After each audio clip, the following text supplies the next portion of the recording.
If you're enjoying this video, smash that like button, subscribe, and hit the bell. Share it with your friends and let me know in the comments where you're watching from. Every like and subscribe helps the channel grow.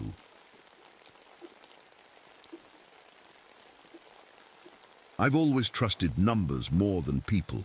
Numbers don't lie, they don't change their minds, and they never let you down. My name is Victor Reynolds, and for the past 2 years, I've been hiding from my past up here in Olympic National Park.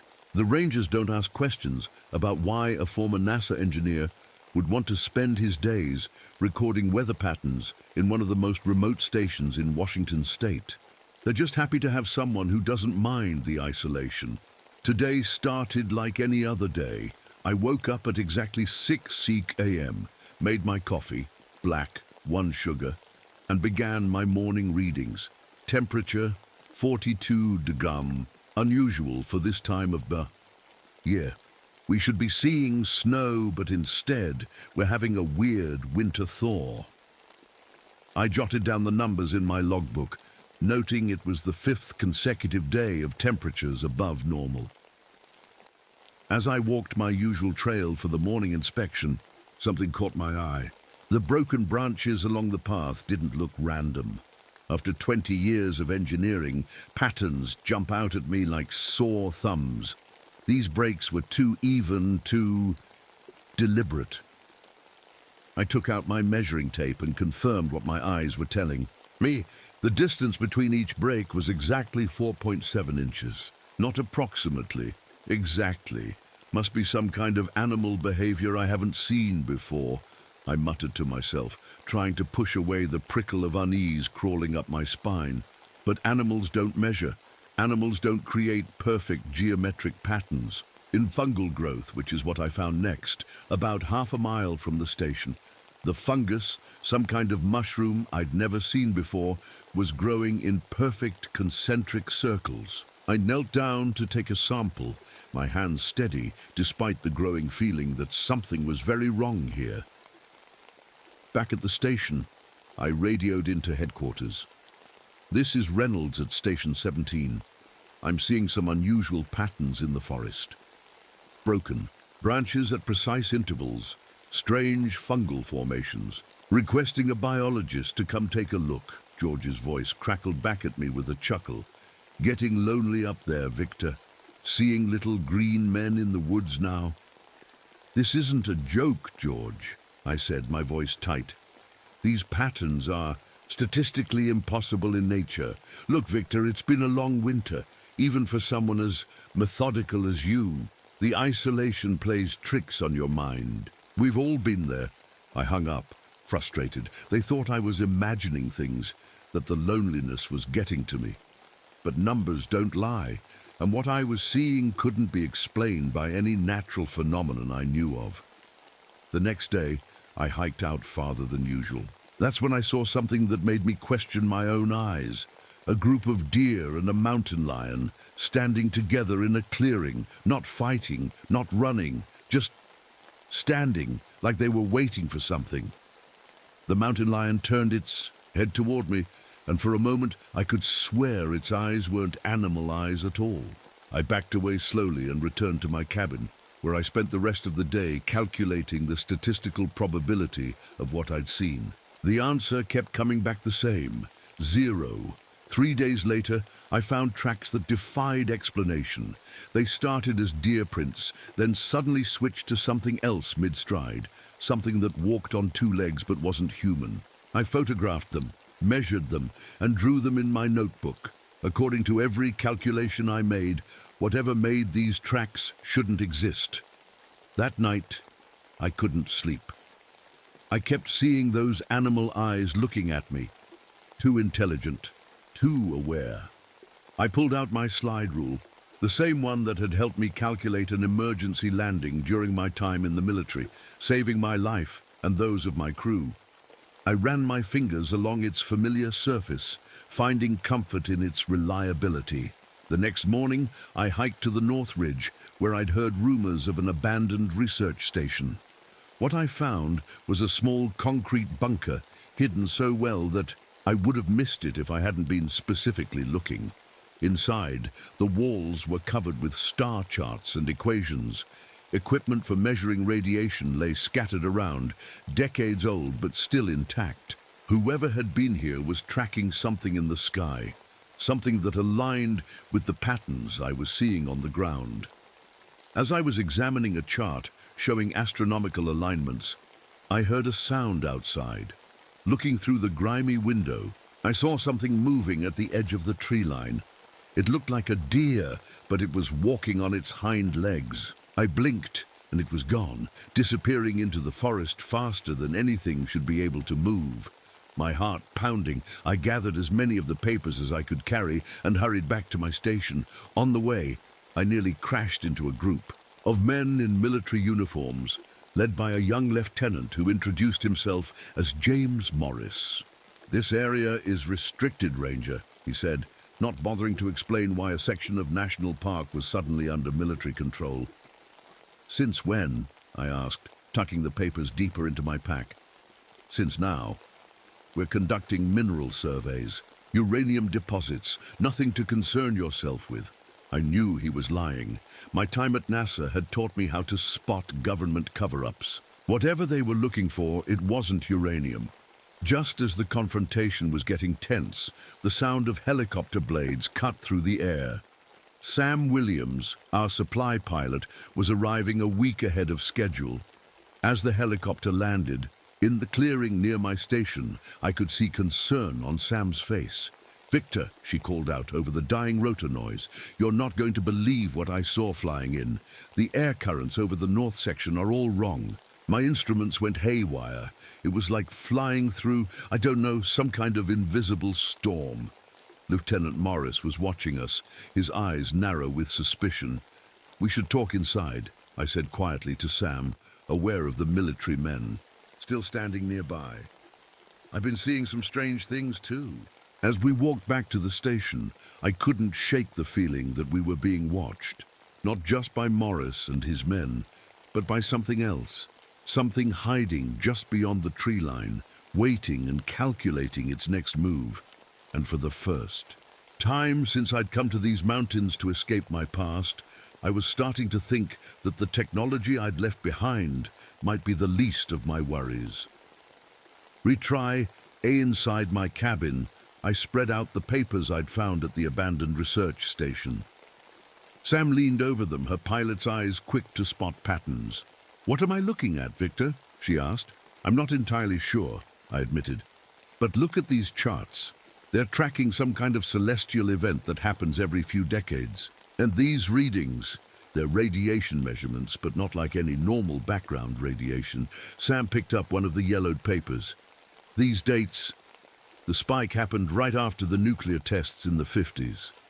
I nodded, feeling a chill that had nothing to do with the mountain air.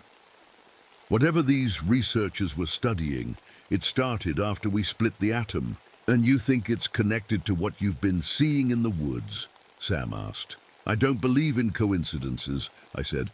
"Not when the math doesn't add up."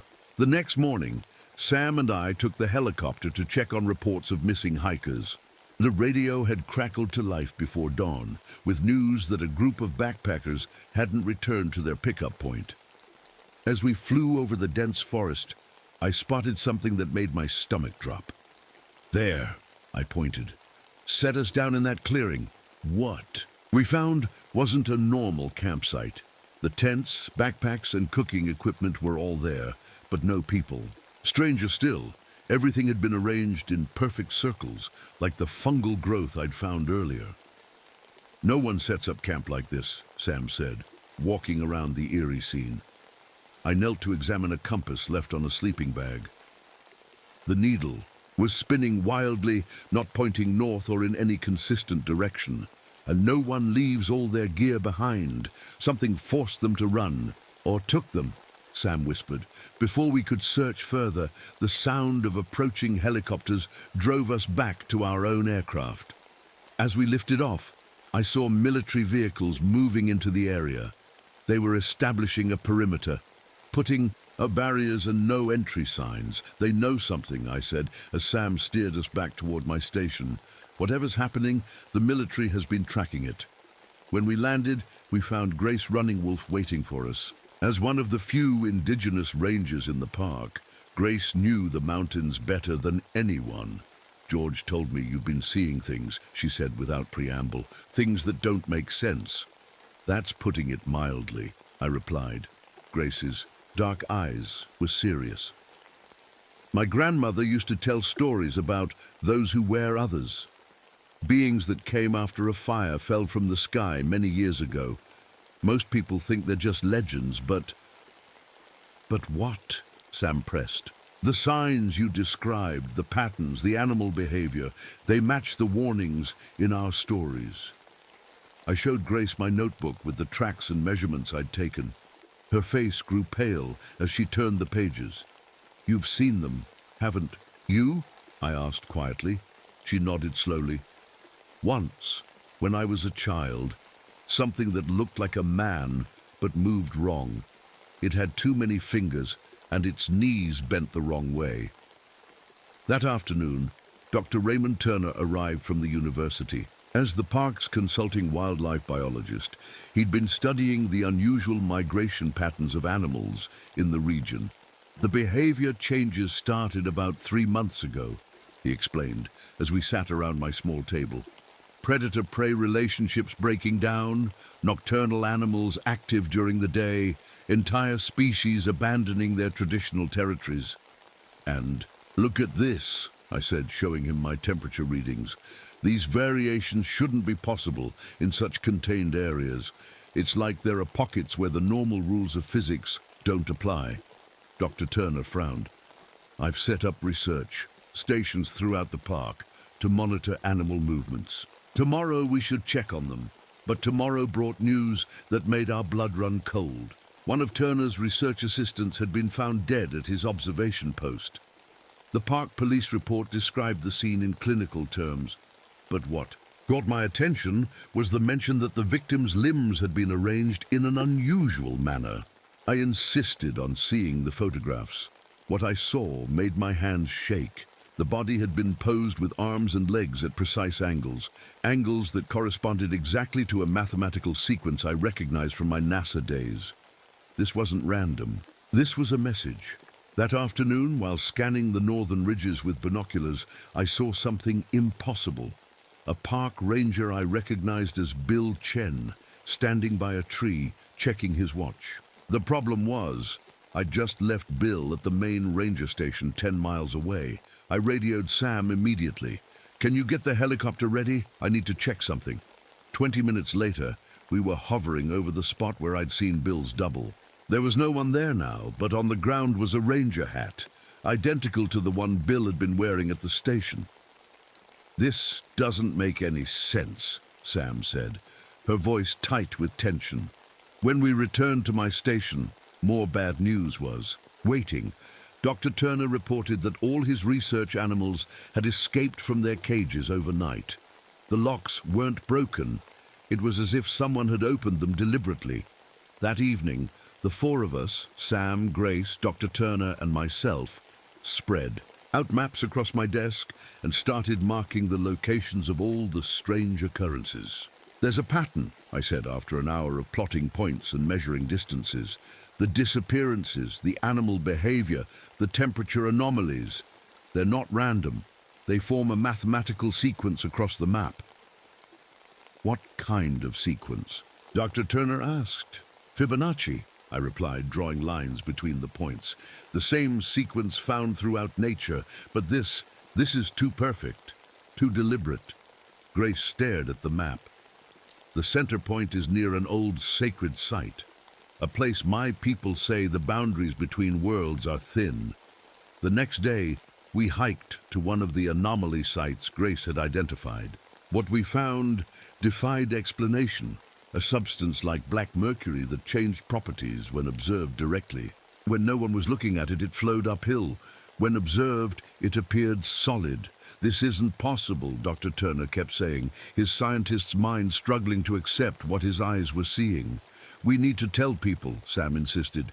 Evacuate the park. And tell them what? I asked. That there's something in these woods that defies the laws of physics, that we think creatures from another dimension are kidnapping hikers? They'll think we're crazy. The military knows, Grace said quietly. That's why they're here. They're not looking for uranium. They're containing whatever this is. As darkness fell, we made our way back toward my station. The forest felt different. At night, alive in a way that made the hair on my neck stand up. Every shadow seemed to move. Every rustle of leaves sounded like whispered conversations. None of us said it out loud, but we all felt it. We were being watched, studied, calculated. And whatever was doing, the calculating wasn't human.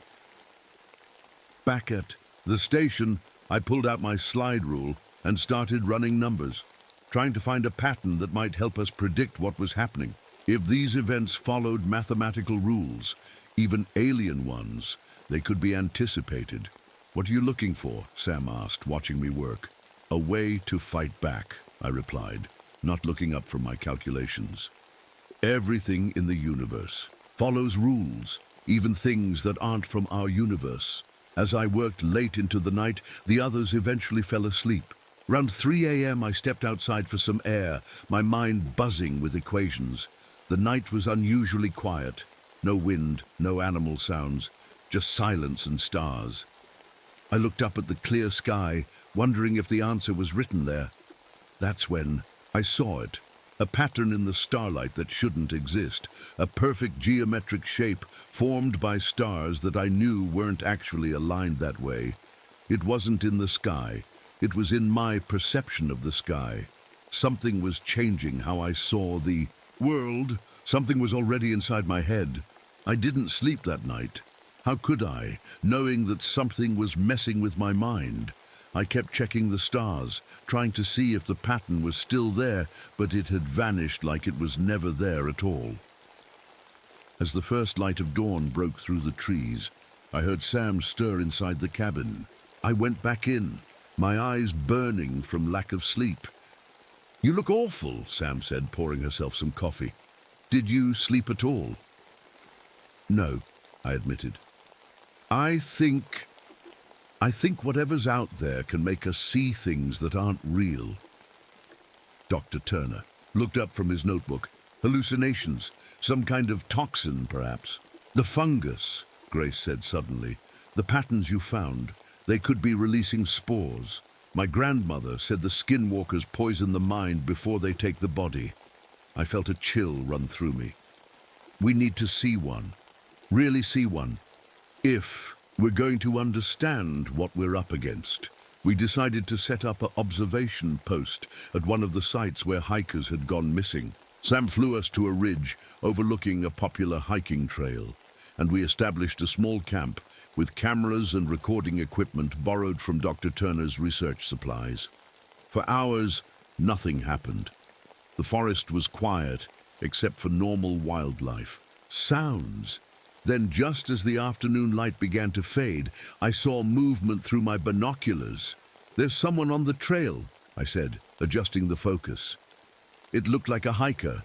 Red jacket, backpack, walking stick.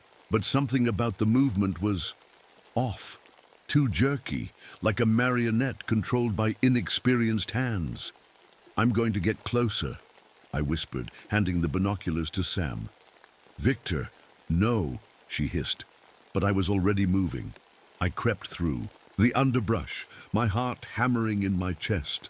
Years of engineering precision had taught me how to move carefully, methodically. I got within 50 yards of the trail and crouched behind a fallen log. What I saw next will haunt me for the rest of my life. The hiker stopped in the middle of the path and began to change. Its head twisted all the way around, not like an owl, but like something with no proper neck bones. Its arms lengthened, the fingers splitting and multiplying until each hand had too many digits. And worst of all, I could see that parts of its body weren't actually its own. The red jacket was real, probably taken from a missing hiker, but underneath, glimpses of pale, wrong-looking flesh peeked through. I must have made a sound because suddenly it turned toward me. Its face was almost human, but the eyes were too far apart and the mouth stretched impossibly wide. I ran. I ran faster than I ever had in my life, crashing through bushes and jumping over logs without any of my usual caution. Behind me I heard movement fast, impossibly fast. "Start the helicopter," I screamed as I burst into our camp. "Now!" Sam didn't ask questions. She raced for the helicopter while Dr. Turner and Grace grabbed what equipment they could. I looked back once, just in time to see multiple shapes moving at the forest edge, all walking wrong, all wearing pieces of human clothing that didn't quite fit. As we lifted off, I spotted Lieutenant Morris and his men moving into the area below us. They were wearing some kind of protective gear and carrying equipment I didn't recognize. Back at my station, I was still shaking as I tried to explain what I'd seen. "It was wearing parts of people," I said, my voice hoarse, like it had taken pieces from different hikers and was using them to make itself look human. "The military knows," Dr. Turner said firmly. "They must have been tracking these things for years." As if on cue, there was a knock at the door. Lieutenant Morris stood there, flanked by 2 soldiers. "We need to talk, Reynolds," he said, his young face grim. "You've seen too much, and now you're in danger." Once inside, Morris revealed more than I expected. "We've been monitoring these entities since the 1950s, he admitted. "They first appeared after the nuclear tests in Nevada. We think the bombs somehow thinned the walls between dimensions." "The sacred sites," Grace said. "My people have always known there are places where the world is thinner." Morris nodded reluctantly.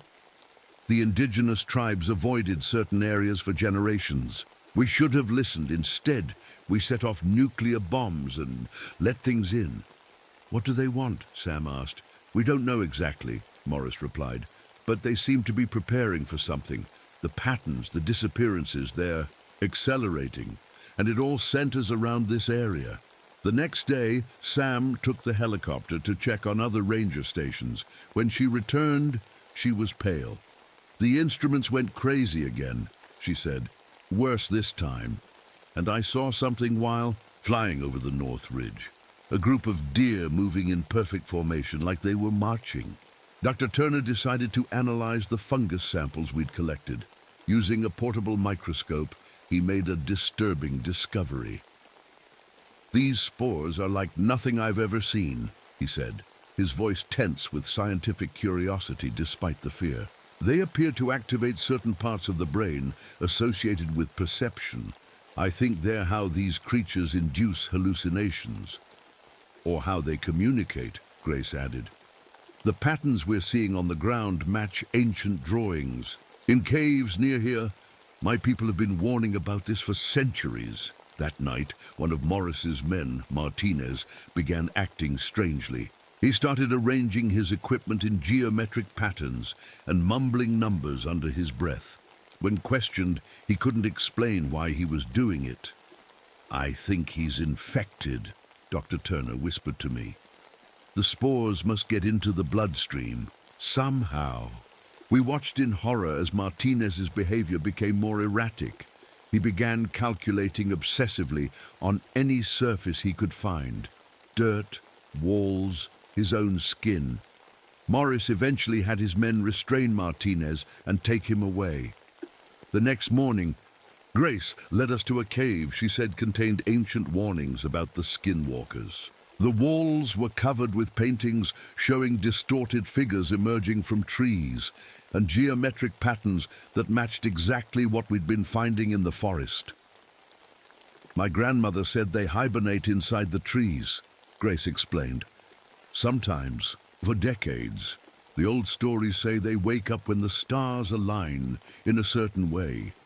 The astronomical charts at the research station, I realized. They were tracking a celestial event that happens every few decades. As we left the cave, a military jeep came speeding up the dirt road. It was Morris, looking even more grim than before. "We have a problem," he said. "The restricted zone has been breached. Something got into our base camp last night." "Martinez?" Dr. Turner asked. Morris shook his head. Worse, we had a specimen, something we captured back in the 50s. We've been studying it all these years. Last night it got out. I felt my blood run cold. You've been keeping one of these things captive for decades. Are you insane? It was contained, Morris insisted. Triple reinforced glass, constant sedation. But last night, during the storm, something changed. It was like it received some kind of signal. It just woke up. The alignment is starting, Grace said quietly. The stars are moving into position. That night, an electromagnetic storm hit the mountains. Our radios went. Dead and strange lights danced in the sky. During the peak of the storm, Grace performed a ritual she said would reveal the true nature of anything disguised as human or animal. For a few brief moments, the world seemed to shift. Through the windows of my station, I could see dozens of distorted figures throughout the surrounding forest, some partly human, some partly animal, all wrong in ways that made my skin crawl. "There are so many of them," Sam whispered, her face pale in the strange light. As the storm passed and the effect faded, we huddled in my small cabin, planning our next move. We were running out of time, and the creatures were closing in. "They're building towards something," I said, looking over my calculations again.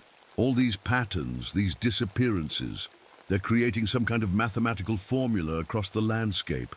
I think they're trying to widen the breach between dimensions." "How do we stop them?" Sam asked. Before I could answer, we heard a scream from outside. Dr. Turner, who had stepped out to check his equipment, was surrounded by 3 figures that moved with jerky, unnatural motions. "Run!" he shouted. "I'll hold them off!" Sam grabbed my arm, pulling me toward the helicopter. Grace was already moving, carrying what research material she could grab. As we lifted off, I looked down to see Dr. Turner standing his ground, using a flare gun to keep the creatures at bay. It was the last time we saw him alive. As we flew through the night sky, I couldn't shake the feeling that we were flying straight into something much worse than what we'd left behind.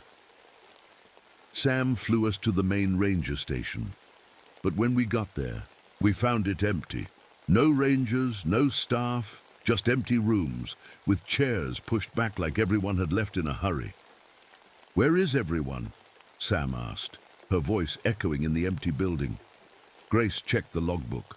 "Last entry was yesterday morning. It just says strange lights on the North Ridge and then nothing." I went to the radio room and tried to call for help, but all I got was static. We were cut off.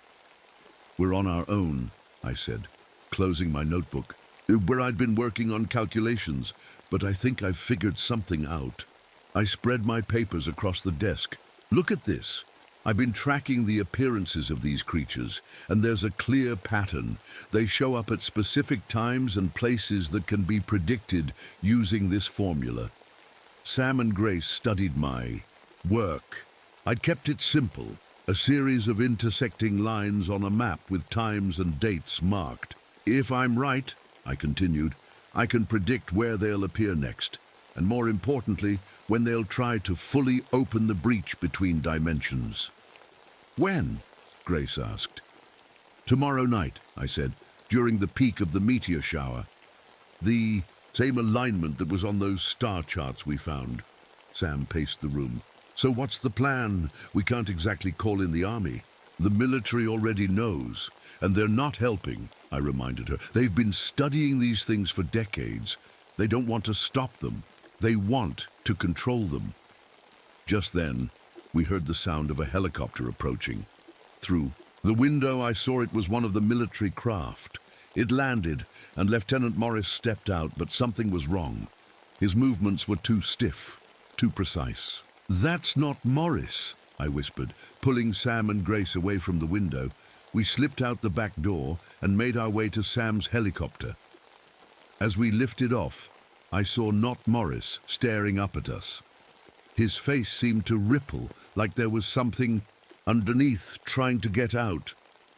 "He's been taken over," Grace said, her voice steady despite the horror of what we'd seen.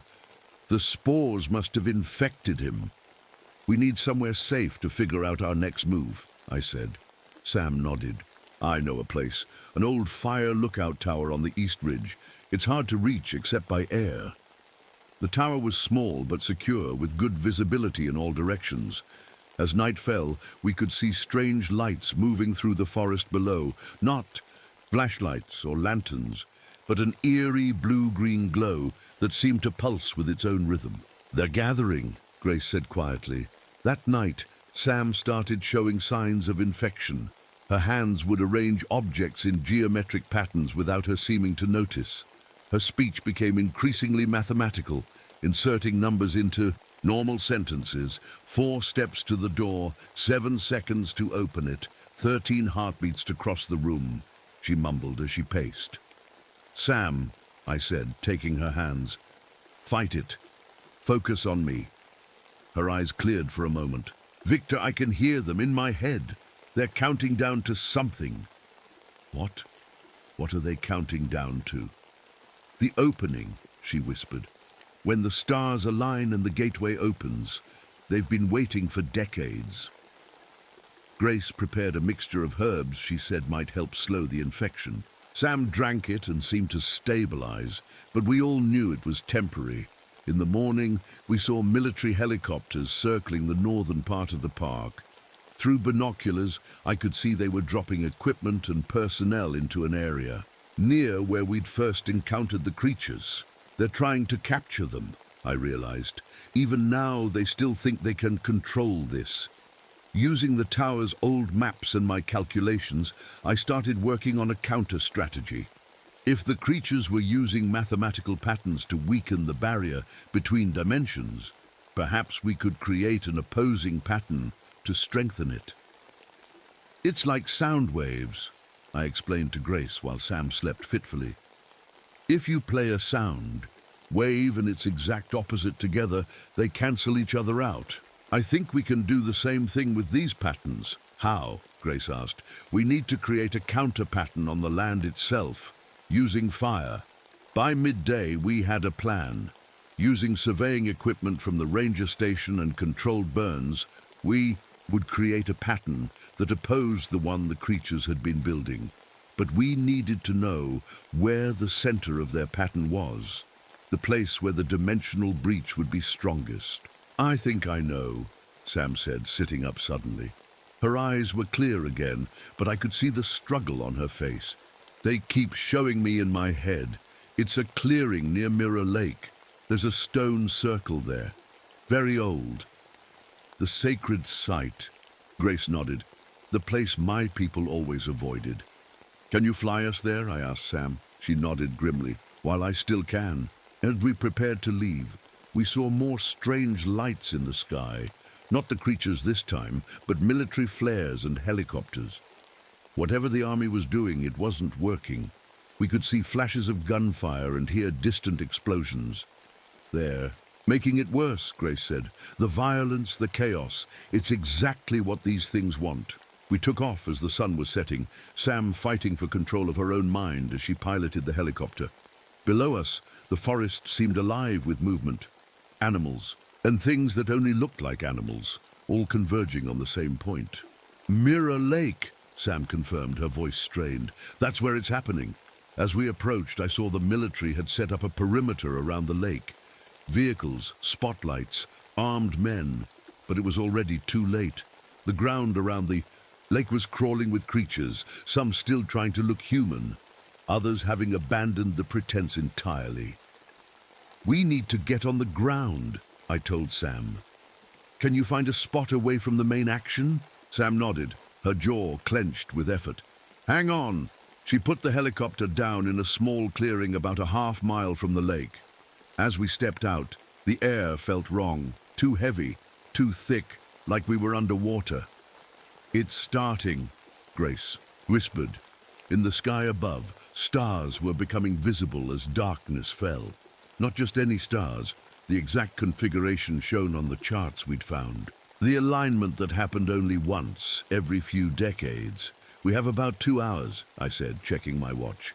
"We need to set up the counter pattern before the alignment reaches its peak." We worked quickly, using the surveying equipment to map out precise points in a pattern that would oppose the one the creatures had created. At each point, we would start a small, controlled fire, creating a geometric shape that, according to my calculations, should disrupt whatever process the creatures were using to open the breach. As we worked, Sam's condition worsened. Her movements became more jerky, less coordinated. Twice I caught her drawing the creature's symbols in the dirt instead of our counter symbols. "Sam," I said, kneeling beside her, "you need to fight it." "I am," she said through gritted teeth. "But they're so loud now, Victor. So many voices, all counting, all calculating." "What are they saying?" I asked, hoping for any insight that might help us. "They're saying..." She paused, her eyes focusing on something far away. "They're saying they need a human mind to complete the equation, a consciousness that understands mathematics. They've been preparing someone." A chill ran through me. "Who?" Sam looked at me, her eyes clearing briefly. "You, Victor. They've been watching you since you came to the park. Your mathematical mind, your precise calculations. You're the final component they need." The realization hit me like a physical blow. All this time I thought I was tracking them, but they had been manipulating me, pushing me toward this exact moment. "We need to hurry," I told Grace. "We're running out of time." As we finished placing the last markers, we heard vehicles approaching. Military jeeps burst into the clearing, and Lieutenant Morris, or the thing wearing his face, stepped out.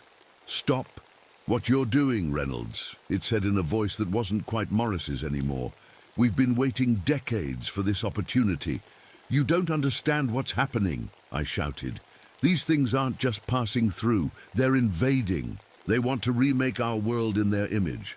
"We know exactly what they want," Not Morris replied, "and we've made a deal. Technology beyond imagination in exchange for cooperation." Behind him, more soldiers emerged from the jeeps, but their movements were wrong, too coordinated, too precise. All of them had been taken over. "Run," I whispered to Grace. "Get to the helicopter. I'll finish this." As Grace slipped away into the darkness, I faced the creatures wearing human faces. In the sky above, the stars were moving into their final alignment. We were out of time. "You're too late," Not Morris said, stepping closer. His face seemed to ripple in the moonlight, like something was moving underneath his skin. "The alignment is almost complete." I backed away slowly, buying time. Around us, the forest had gone completely silent. No birds, no insects, not even the rustle of wind through leaves. It was as if the whole world was holding its breath. "What happens when the breach opens fully?" I asked, still retreating step by step toward our counter-pattern markers. "A new world," Not Morris replied, his voice now layered with other voices beneath it. "A perfect world of patterns and equations. No messiness, no unpredictability, just perfect mathematical order." "Sounds boring," I said, reaching into my pocket for the matches we'd planned to use for the fires. The thing wearing Morris's face tilted its head at an unnatural angle. "Your mind understands the beauty of mathematics, Victor Reynolds. That's why you were chosen. Your calculations brought you here to this moment." I realized with horror that it was right. My obsession with the patterns, my need to solve the puzzle, it had all been leading me exactly where they wanted me. I'd been their unwitting tool. Behind me, I heard the sound of a helicopter starting up. Grace had made it back to Sam. "Good. You know what the problem is with perfect mathematical order?" I asked, striking a match. "It doesn't account for human unpredictability." I tossed the match onto the nearest marker, which had been soaked in fuel. It burst into flames instantly. Not Morris's face contorted with rage. "Stop him!" he shouted to the other soldiers, who began moving forward with that same wrong, too smooth motion. I ran, lighting matches and tossing them at each marker as I passed. One by one, the counter-pattern points burst into flame, creating a geometric shape of fire that opposed the creature's pattern. The effect was immediate. The air seemed to ripple, and the soldiers, or what looked like soldiers, staggered as if struck. Not Morris fell to his knees. His face stretching and distorting, I reached the final marker, just as the stars above reached perfect alignment. As I struck the match, something hit me from behind, sending me sprawling. The match flew from my hand, going out as it hit the damp ground. I rolled over to see one of the soldiers standing over me, but his disguise was slipping. Through the human face I could see something else, something with too many eyes and a mouth that stretched impossibly wide. The equation must be completed, it said in a voice that seemed to come from everywhere and nowhere at once. I scrambled backward, reaching for another match, when suddenly the night was split by the roar of helicopter blades directly overhead. Sam had brought the helicopter down almost on top of us, the downdraft whipping the trees into a frenzy. The creature stumbled back, momentarily distracted. I seized my chance, lit another match, and tossed it onto the final marker. It caught, instantly, completing our counter-pattern of fire. A sound like tearing fabric filled the air, so loud it was almost physical. The creatures, disguised as soldiers, began to twist and change, their human forms melting away to reveal what lurked beneath, things of angles and joints that bent the wrong way, too many limbs and not enough faces. Through the chaos, I saw Grace. Waving frantically from the helicopter, I ran toward it, dodging the creatures that were now moving erratically, their coordinated purpose disrupted by our counterpattern. I was almost at the helicopter when I saw Sam in the pilot's seat. Her face was a battlefield, half human and half something else, fighting for control of her own body. "Victor!" she shouted over the roar of the rotors. "I can't hold on much longer." I climbed aboard, and Grace pulled me in. Sam lifted the helicopter off the ground, her hands shaking on the controls. "The breach," she gasped, fighting for each word. "Still opening, need to close it completely." Below us, the scene at Mirror Lake was like something from a nightmare. The water of the lake was no longer reflecting the sky. Instead, it showed something else, something that hurt my eyes to look at directly. Around the edges, the creatures were gathering, their forms shifting between human, animal, and something else entirely.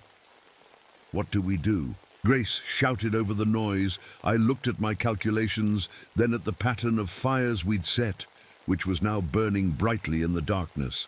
It was working, but not enough. The counter-pattern was slowing the breach, but not closing it. "We need something more," I said. "Something to complete the equation." Sam turned to look at me, and for a moment her eyes were clear again. "A human consciousness," she said, "as a constant in the equation." And then I understood what she was planning to do. "Sam, no!" I grabbed for the controls, but she pushed me away with surprising strength.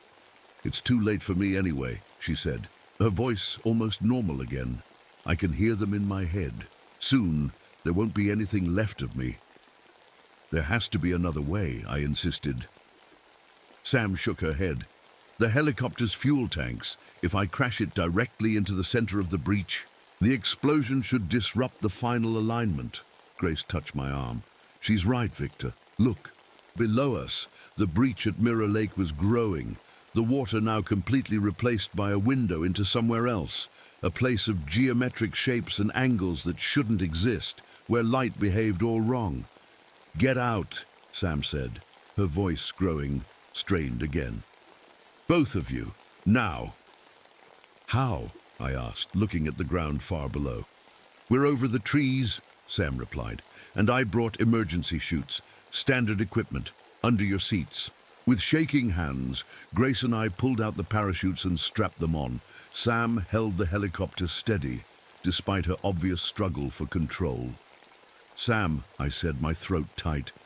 I know," she cut me off. "Now go, before I can't fight them anymore." Grace went first, disappearing into the darkness below. I paused at the door, looking one last time at Sam, my friend, who had been dragged into this nightmare because of me. "The math works," she said. giving me a smile that was almost normal. "Trust the equation, Victor." I jumped, the wind roaring in my ears as I fell through the night sky. After counting to 5 like they taught us in emergency training, I pulled the cord. The parachute opened with a jerk, slowing my descent through the trees. Above me, I saw Sam banking the helicopter, turning it toward the center of the breach. As she dove toward it, I lost sight of her behind the tree line. The explosion came seconds later, a blinding flash followed by a shockwave that nearly tore me from my parachute straps. The night turned to day for a brief moment, then darkness. Rushed back in, I landed hard, getting tangled in my chute and tree branches. By the time I freed myself and found Grace, the forest had changed. The unnatural silence was gone, replaced by normal nighttime sounds. Insects, an owl hooting in the distance, wind in the trees. We made our way carefully toward Mirror Lake. Where the breach had been, we found only water again, reflecting the real stars above. The military vehicles were abandoned, empty uniforms lying on the ground, as if their wearers had simply vanished. Of the helicopter, there was surprisingly little debris, just a few twisted pieces of metal at the lake's edge. Of Sam, there was no sign at all. "She closed it," Grace said quietly. She completed the equation. In the days that followed, the military moved in to cover up what had happened. The official story was a forest fire and a helicopter accident during firefighting. Operations. Lieutenant Morris and his men were listed as missing, presumed dead. Dr. Turner's body was found at my station, arranged in that unnatural position. The park was closed temporarily for environmental assessment. Grace and I were debriefed separately, then warned never to speak of what we'd seen. I was offered my old job back at NASA, a clear attempt to keep me where they could watch me. I declined. Instead, I requested assignment to another remote ranger station, this one in Alaska. I needed to be somewhere I could watch the stars, track the patterns, and make my calculations in peace, because I know the truth now. The breach was closed, but not forever. The alignment will come again. The equation is still out there, waiting to be completed. Every night I check my star charts. Every day I measure and record and calculate, and I keep my slide rule close, the same one that saved my life all those years ago, because something came through from the other side, and someday it will try again. And when it does, someone will need to know how to close the equation. I owe that much to Sam, to Dr. Turner, to all of them. Beyond the tree line, the forest is quiet tonight. But I'm still counting, still calculating, still watching, always watching.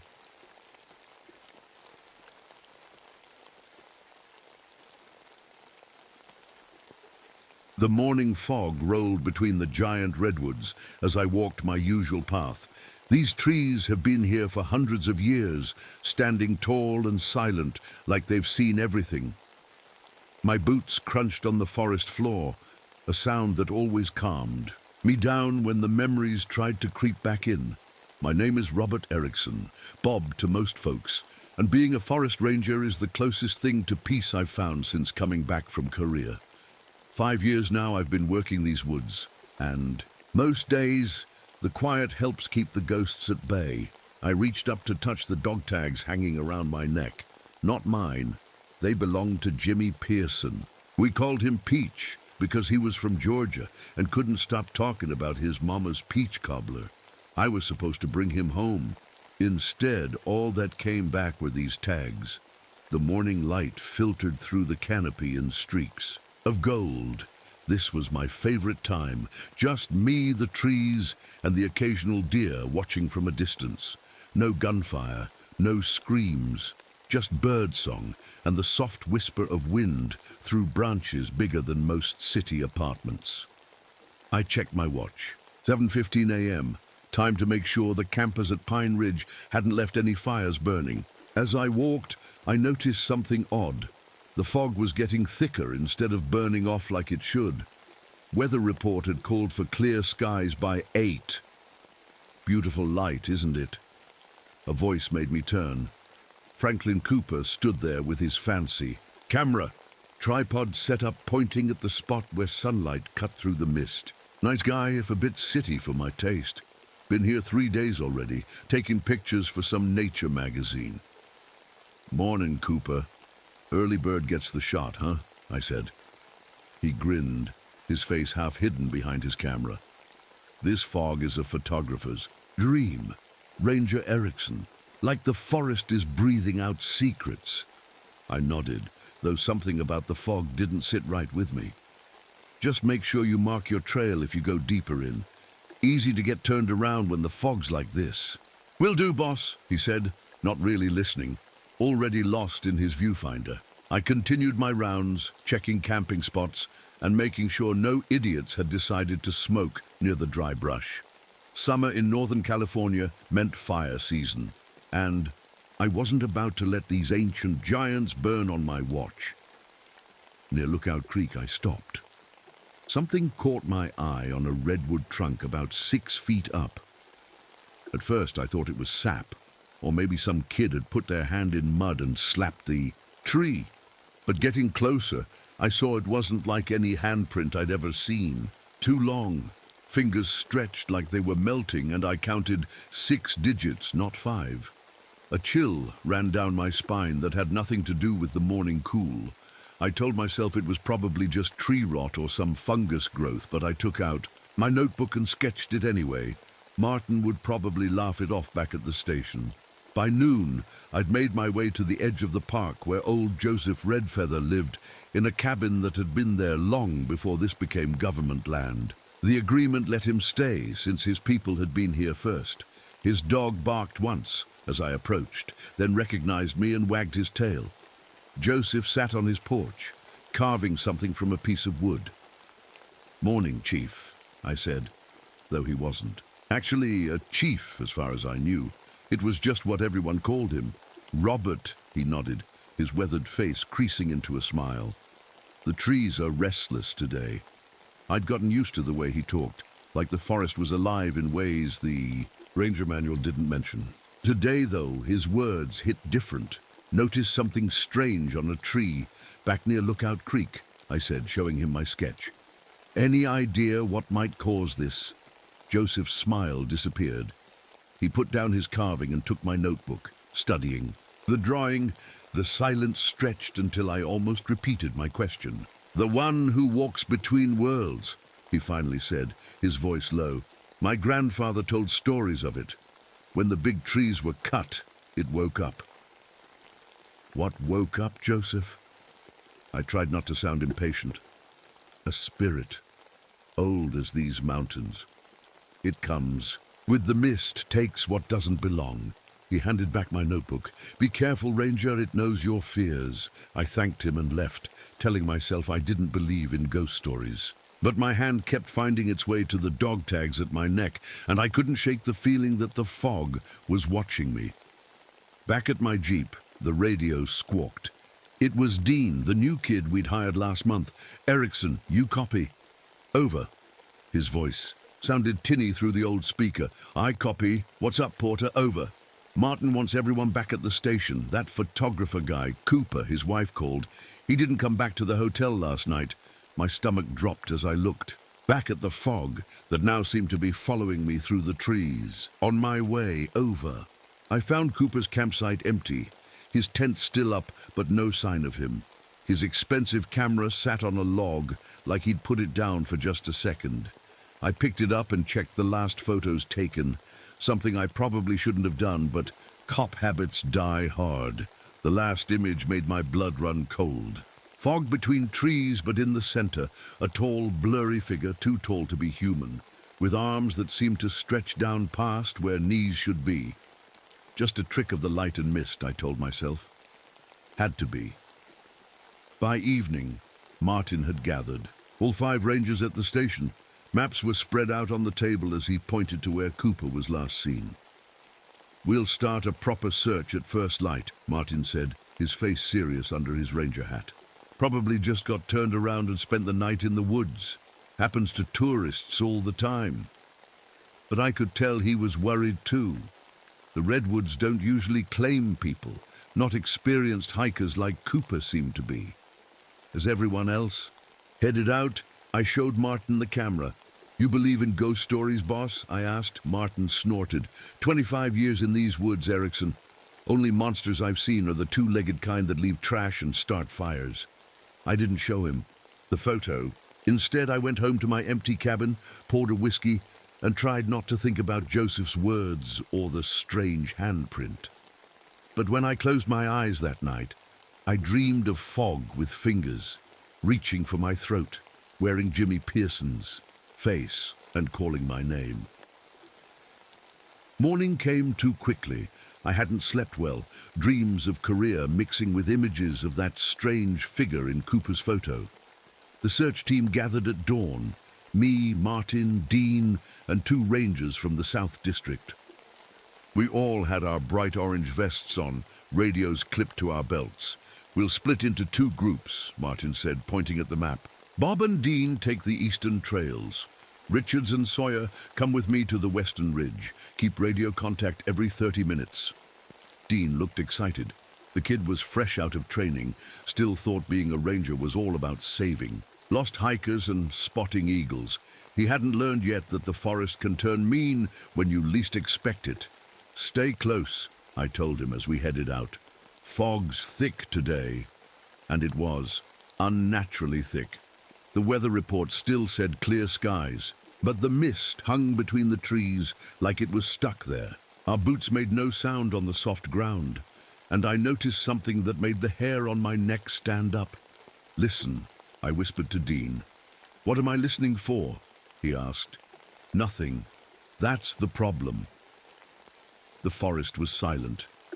No birds singing, no squirrels chattering, not even insects buzzing, just our breathing and the soft crunch of pine needles under our feet. We found the first set of tracks about 2 miles in, boot prints that had to be Cooper's. But then something strange happened. The tracks just stopped, like he'd vanished mid-step. No sign of him turning or jumping to the side. Just gone. "Maybe he doubled back," Dean suggested, looking around. I shook my head. "Ground's too soft. We'd see it." I keyed my radio. "Martin, we found tracks, but they disappear. Over." Static answered me. "Martin, do you copy?" Over. More static, then Martin's voice broke through, but choppy. "Copy, what's location?" "About 2 miles east of Cooper's campsite near the old logging trail.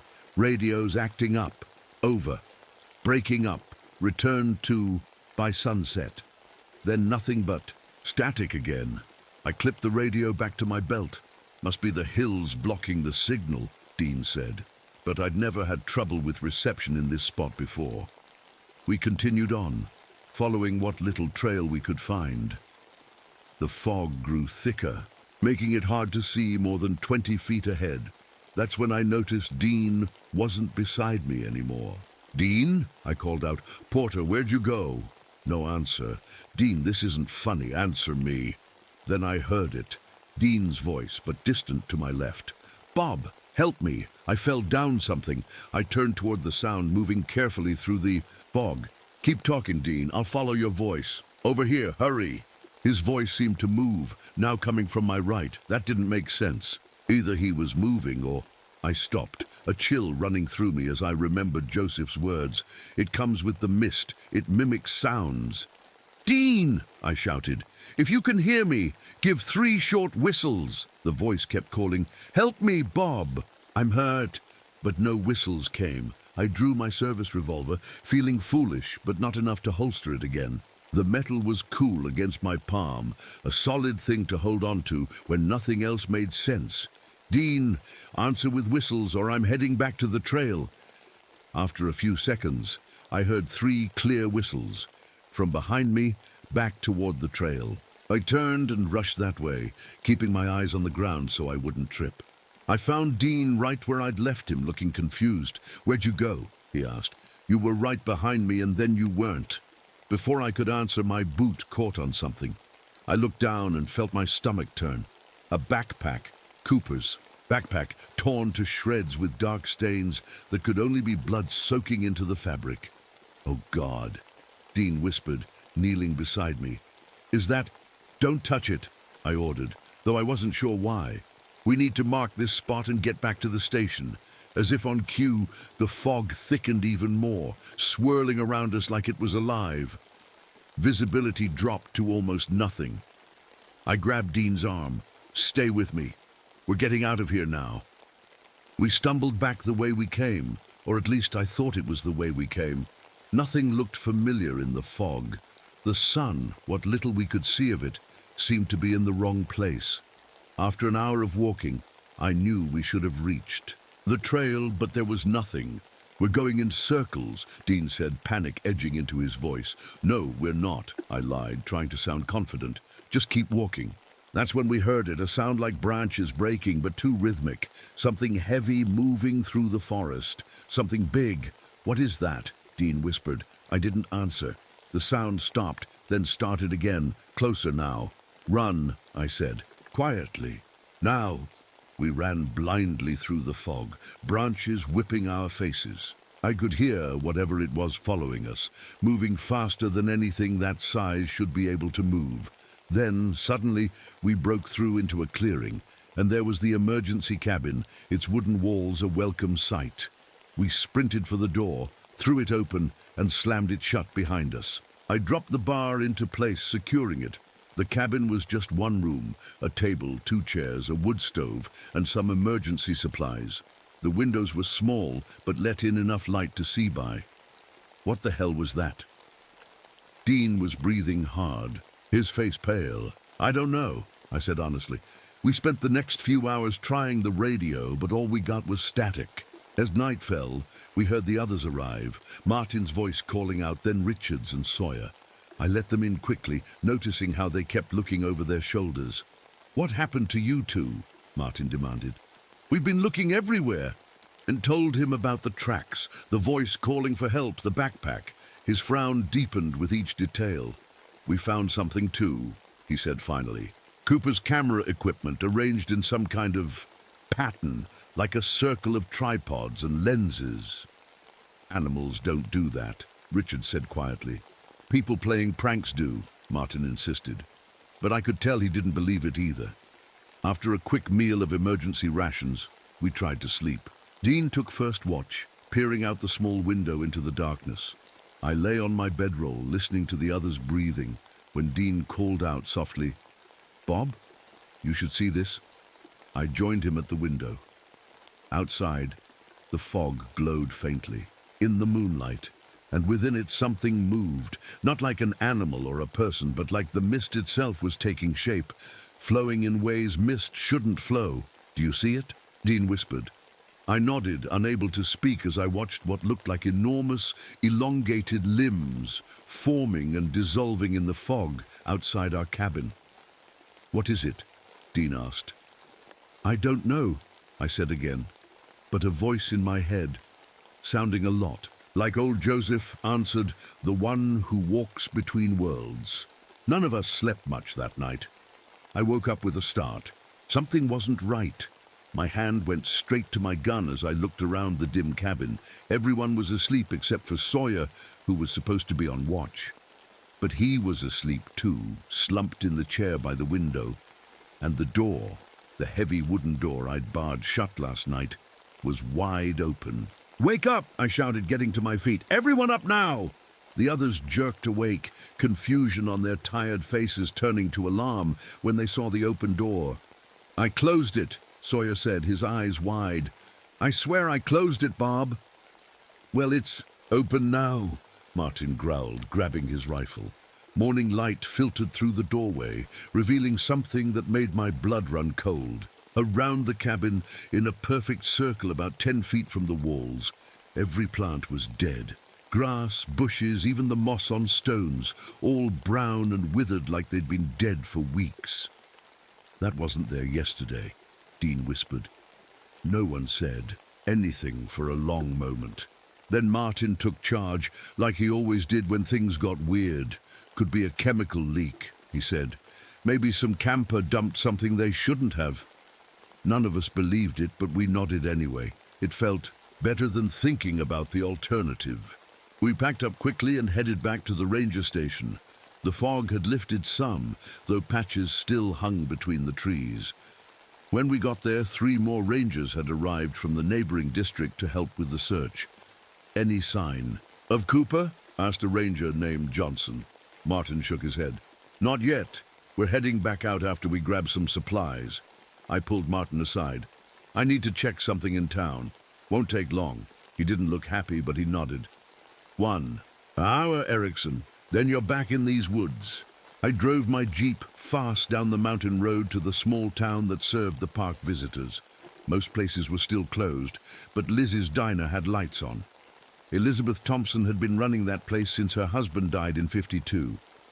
She knew more about local history than anyone except maybe Joseph.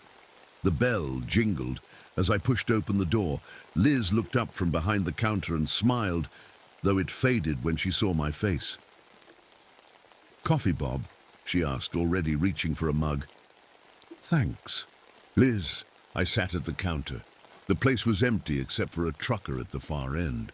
Need to ask you something. Ever hear stories about something strange in the woods? Something tall that moves in the fog? Liz's hand froze halfway to the coffee pot. Why are you asking about that? We've got a missing photographer. Found some strange things out there. She poured my coffee, then reached under the counter and pulled out an old shoebox. From it, she took several yellowed newspaper clippings. My father collected these, she said quietly. Started in 1923, 3 loggers vanished in one night. Then in 37, a family camping. 42, 2 rangers. She pushed the clippings toward me. Always when the fog's heavy for days, always near the old tribal grounds. I flipped through the articles. The details were eerily similar to what was happening now. Sudden disappearances, strange marks found, unusual fog patterns. The locals had a name for it, Liz continued. Called it the Mistwalker. Said it took people who disturbed its rest. And you believe this? I asked, trying to keep my voice steady. She shrugged. I believe there are things in those woods older than our understanding. My husband used to laugh at the stories too. The way she said it made me think her husband might have changed his mind before the end. I took the clippings, thanked her, and headed back to the station, my mind racing. When I got there, the search party was ready to head out again, now 12 people strong. This time, we went to where Cooper's equipment had been found. I'd expected Martin to dismiss Liz's clippings, but he studied them with a frown. Keep these. To yourself for now, he said finally. Don't need the new guys spooked. We spread out, still in pairs, no one alone, and began a grid search of the area. Dean stuck with me, looking nervous but determined. About an hour in, I started feeling strange. The trees seemed to shift, and for a second I thought I saw sandbags piled up ahead, just like the bunker where Jimmy died. I blinked, and it was gone, just trees and fog. You okay, Bob? Dean asked, looking concerned. Yeah, I lied. Just tired. We pressed on, but the feeling grew stronger. Twice more I saw flashes of Korea, a broken jeep, a blood-stained helmet on the ground. Each time, they vanished when I focused on them. I knew what this was. The docs called it episodes. But I'd never had one this real before, never while I was wide awake and clear-headed. That's when we saw it. Through a gap in the trees about 50 yards away stood a figure, tall, unnaturally tall, with limbs too long for its body. It was mostly hidden by fog, but I could make out a head and shoulders, arms that hung down almost to the ground. Dean, I whispered, do you see that? He nodded, his face pale. What is it? Before I could answer, the figure moved. Not like a person walks, but like it was flowing, parts of it dissolving into mist and reforming. Then it was gone, the fog, swirling where it had stood. My radio crackled. Martin's voice came through clearer than yesterday. Everyone regroup at Point Charlie. Found something. Point Charlie was a clearing about a quarter-mile from us. When we got there, the others were already gathered around something on the ground. It was Cooper's camera equipment, just as Martin had described, arranged in a perfect circle, lenses all pointing inward. But something was different now. In the center of the circle lay a ranger hat. Martin's hat. But Martin was standing right next to me, his own hat firmly on his head. "Found it like this," Richard said, his voice shaking. "Wasn't here yesterday." Martin's face had gone white. He reached up and touched his hat, as if making sure it was really there. "That's not possible," he said. "That's my spare hat. It was in my locker back at the station." A heavy silence fell over the group. Then Johnson spoke up.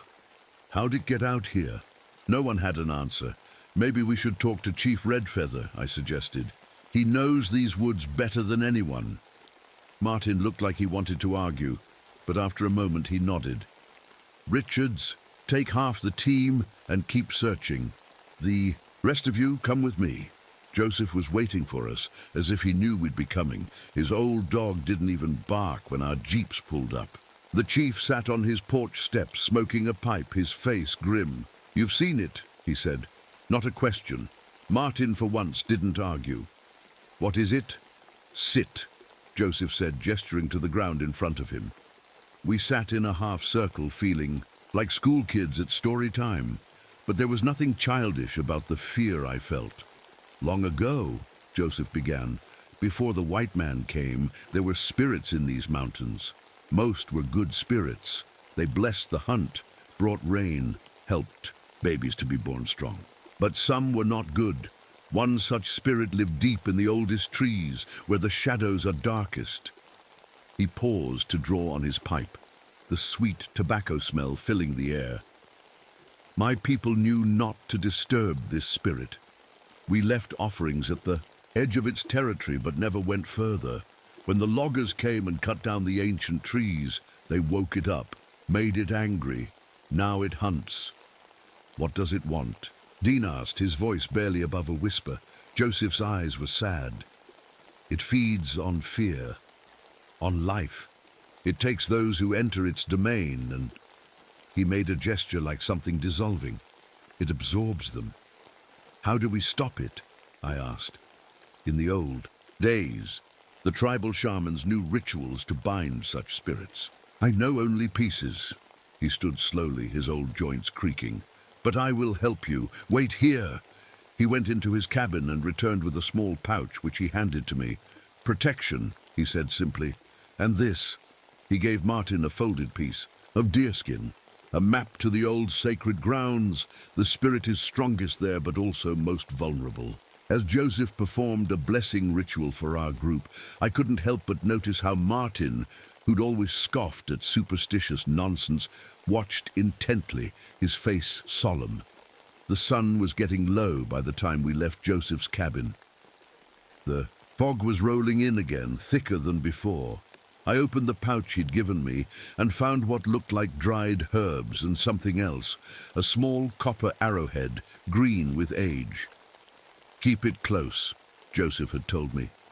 "The spirit fears the old." Metals, copper most of all. I didn't know if I believed in spirits, but after what I'd seen, I wasn't taking chances. I put the copper arrowhead in my shirt pocket, right next to Jimmy's dog tags. As we drove back toward the search area, I couldn't shake the feeling that things were about to get much worse. The forest seemed to be holding its breath, waiting. And in the deepening gloom between the ancient redwoods, shadows moved that had nothing to do with the wind. Night fell too quickly. The fog had become so thick you could barely see your hand in front of your face. We'd set up a base camp near where Cooper's equipment was found, with gas lanterns creating small circles of light that the fog seemed to swallow up. "Everyone stays. In pairs," Martin ordered. "No one wanders off alone, not even to take a leak. Got it?" We all nodded. The group from the neighboring district looked confused about why we were so tense, but they followed orders. Nobody wanted to be alone in these woods tonight. Dean and I were assigned the first watch. We sat by the main fire, our backs to the flames, peering into the darkness. The others tried to get some rest in the tents, but I could hear them tossing. "And turning, Bob," Dean whispered after a while. "What did the chief mean about it feeding on fear?" I wished I had a good answer for him. "Some cultures believe fear is a kind of energy," I said. "Maybe this thing can somehow use that." Dean was quiet for a moment. I keep thinking I hear my mom calling me, he admitted. She died when I was 12. But I swear I can hear her voice in the fog. A chill ran down my spine that had nothing to do with the night air. If you hear anything at all, you tell me first, before you react.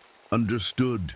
He nodded, eyes wide. Around midnight, the noises started. First, it was just twigs snapping. Could have been any forest animal. But then came the voices. Help me. Please, help. It sounded like Cooper, distant and weak. Then, Erickson, is that you? I need backup. That voice I knew too well. Jimmy Pearson, dead 5 years in a Korean hillside bunker. Dean gripped my arm. Did you hear that? Before I could answer, another voice called out. Martin's voice. Dean, Bob, need help over here, found something. But Martin was supposed to be asleep in his tent. I grabbed my flashlight and gun. Stay here, I told Dean. Wake the others. But that was Martin, Dean protested. No, I said firmly, it wasn't. As if to prove my point, Martin himself emerged from his tent, hair mussed from sleep. What's going on? He asked. The voice called again. Martin's voice, perfect in every way, but coming from the darkness beyond. Our camp. Dean's face went white. How? Martin grabbed his rifle. Everyone up! He shouted. No! The camp erupted into activity. Flashlight beams cut through the fog as the Rangers grabbed weapons and gathered in the center of camp. It's using our voices, I explained quickly. Don't trust anything you hear unless you can see who's talking. That's when the fog began to move. Not like normal fog blown by wind, but purposefully forming tendrils that reached toward us like searching fingers. Fall back, Martin ordered. Everyone to the vehicles. We retreated, keeping tight formation, but the fog was all around us now, making it impossible to see which way led back to the jeeps. This way, Johnson called, pointing with his flashlight. We followed him, moving fast but careful. I kept checking behind us, sure that something was following. The copper arrowhead in my pocket felt warm against my chest. That's when I heard Dean scream. I whirled around. Dean was just behind me, his flashlight beam swinging wildly as he backed away from something I couldn't see. No, no, no, he was saying. You're not her, you're not my mom. I grabbed his arm. Dean, look at me! But his eyes were fixed on something in the fog, something that wasn't there when I looked. She's rotting, he whispered. Her face is falling off. Johnson grabbed Dean's other arm, and together we pulled him along. But each of us was starting to see things too. I kept glimpsing Korean soldiers moving through the trees, their uniforms torn and bloody. Don't look, I shouted to everyone. It's not real. We stumbled through the forest, the fog so thick now it was like wading through water. Then Richards shouted from behind us, It's got Mitchell! I turned to see Richards backing away from something, in the fog. But Mitchell, one of the rangers from the neighboring district, was nowhere to be seen. What happened? Martin demanded. Something grabbed him, Richards gasped. Long arms just reached out of the fog and he made a yanking motion. Gone! Just gone! We formed a tighter circle back to back, weapons pointed outward. 9 of us now, down from 12. The jeeps should be this way, Martin said, pointing. We moved as one unit, staying close. The voices kept calling. Sometimes people we knew, sometimes strangers crying for help. The fog swirled and shaped itself into figures that dissolved when we looked directly at them. After what felt like hours, we finally saw the shapes of our vehicles ahead. But as we got closer, we realized something was wrong. The jeeps were there, but they'd been changed.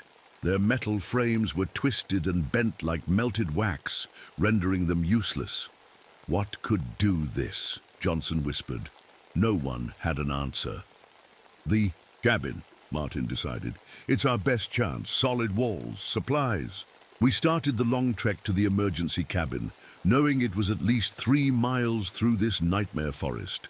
But we'd barely gone half a mile when the fog thickened again, and this time it moved with purpose, cutting between us, separating. Stay together, Martin shouted, but his voice sounded muffled, distant. I reached out to grab Dean, but my hand passed through empty air. The fog had formed a solid-seeming wall between us. "Dean!" I called. No answer. I fired my gun into the air, one shot to signal my position. After a moment, I heard an answering shot from somewhere to my left, then another from ahead. 3 shots in all, meaning the group had been split at least 3 ways. I moved toward the closest shot, my gun ready. The fog parted slightly, and I saw Martin standing alone, his rifle pointed at the ground. "Bob," he said with relief, "where are the others?" "Lost in the fog," I said. "Heard shots from over there." I pointed. Martin nodded grimly. "Let's go." We moved carefully through the trees, calling out every few minutes. Eventually, we found Johnson and one of the newer rangers, a guy named Torres. They'd seen something take Richards. "Like the fog grew hands," Torres kept saying. We were down to 7 now, lost in a forest we all knew like the backs of our hands, but which had become completely foreign. That's when I remembered Joseph's map. "Martin, do you still have the chief's map? The one showing the sacred grounds?" Martin patted his pocket. "Yeah, why?" "He said the thing is strongest there, but also most vulnerable. Maybe we can trap it somehow." "With what?" Johnson asked. "Guns. Don't work on fog." I touched the copper arrowhead in my pocket. It was definitely warm now, almost hot. "Copper," I said. "The chief said it fears copper." Martin looked skeptical but nodded. "Worth a try. Nothing else is working." He pulled out the deerskin map. It was crude by modern standards, but I could make out landmarks. A lightning-struck tree, a split rock formation, and a circle that must be the sacred grounds. "I think I know where this is," Martin said slowly. "About a mile northeast of here." We changed direction, moving with renewed purpose. The fog followed, sometimes thinning, sometimes thickening until we could barely see. Twice more we heard screams in the distance, our people being taken, but we couldn't help them, couldn't even find them. After nearly an hour of careful movement, we reached the lightning-struck tree marked on the map. It was an old redwood, its top sheared off by some long-ago storm, its trunk blackened down one side. "We're close," Martin said. That's when we heard Dean's voice again, very near. "Help me! It's right behind me!" And this time it wasn't just a voice. Dean burst through the fog, his face scratched, clothes torn, eyes wild with fear. "Run!" he gasped. "It's coming!" Before any of us could react, the fog behind Dean seemed to solidify. A shape formed, taller than any man, with limbs that stretched and flowed. It reached for Dean with fingers like twisted branches. I didn't think. I pulled the copper arrowhead from my pocket and threw it as hard as I could at the shape. The effect was instant. Where the copper touched, the mist recoiled, shredding apart like cotton candy in water. A high, thin sound filled the air, not quite a scream, more like the wind through a narrow canyon, but filled with rage. The shape retreated, melting back into the fog. Dean collapsed to his knees, gasping. "What was that?" Johnson demanded, helping. "Dean up. The thing Joseph warned us about," I said, retrieving the arrowhead from where it had fallen. "And now we know copper hurts it." Dean was shaking. "It showed me things," he whispered. "Horrible things. And it was wearing Ranger Mitchell's face, but all wrong, like it didn't quite know how to put it together." I put my hand on his shoulder. "You're okay now. We've got a weapon against it." We continued toward the sacred grounds, moving faster now that we had some hope. The fog seemed to retreat before us, as if the thing inside it was wary of the copper I held out in front. Of me like a shield. When we reached the split rock, we knew we were getting close. Just beyond it, we could make out a circular clearing among the redwoods. "That's it," Martin said. "The sacred grounds." As we approached, the fog grew thicker again, swirling angrily around us. Shapes formed and dissolved, faces I recognized. And some I didn't, all distorted, all reaching out with misty hands. "It doesn't want us to reach the clearing," I said. "Then that's exactly where we need to go," Martin replied grimly. We pushed forward, the copper arrowhead leading the way. Whenever the fog tried to solidify, I waved the copper at it, and it retreated with that same high, angry sound. Finally, we broke through into the clearing. It was about 30 feet across, with an old stone formation in the center, rocks arranged in a pattern that might once have had meaning to Joseph's people. "Now what?" Torres asked, looking around nervously. I wasn't sure. Joseph had said this place was where the spirit was most vulnerable, but he hadn't explained how to use that against it. "We need more copper," I said finally. "Johnson, check your pockets. Anyone have pennies, anything made of copper?" We pooled our resources. Johnson had 3 pennies. I had the arrowhead. Torres had a belt buckle that might be part copper. "Not enough," Martin said, looking at our meager pile. The fog was gathering at the edges of the clearing now, thicker and darker than before. Shapes moved within it, not just human figures, but other things.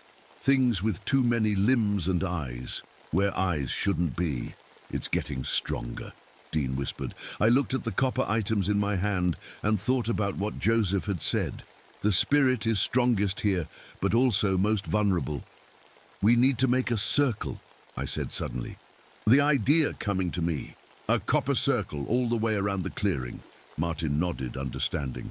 "Like a fence." "But we don't have enough," Torres pointed out. I looked up at the darkening sky. "The radio at the cabin," I said. "It's got copper wiring inside. If we can get back there, take it apart." "We'd still need to get back here," Johnson said. Martin made the decision. "Bob, take Dean and head for the cabin. Get that wiring. We'll stay here, try to hold this thing off until you get back." I didn't like the idea of splitting up, but we had no choice. I handed the arrowhead to Martin. "Keep this. We'll be as quick as we can." Dean and I left the clearing, following the trail marked on Joseph's map. The fog parted before us, almost too easily. That worried me more than if it had tried to stop us. "It's letting us go," Dean said, echoing my thoughts. "Why?" "I don't know," I admitted, "but I don't like it." We moved as fast as we dared through the darkening forest. Night was falling again, and with it came a deeper cold and a sense of waiting, like the whole forest was holding its breath. "Bob," Dean said after a while, "what if we can't kill this thing? What if we can only trap it temporarily?" I didn't have a good answer for him. "Then we make sure people know to stay away from here. Mark off the area, get Joseph to help explain." "Why?" But even as I said it, I knew it wouldn't be enough. People don't stay away from forbidden places. They're drawn to them. And this thing was patient. It could wait years, decades between feedings. The emergency cabin appeared ahead, a dark shape against the darker trees. We approached carefully, guns ready. The door hung open just as we'd left it that morning. Inside, everything was untouched. I went straight to the radio unit on the wall. "We need to take this apart," I told Dean. "Get all the copper wiring out." He found a toolbox while I unbolted the radio from the wall. Working by flashlight, we carefully dismantled it, extracting every bit of copper wire we could find. "This might be enough," Dean said, coiling the wire carefully. I nodded, but then paused, listening.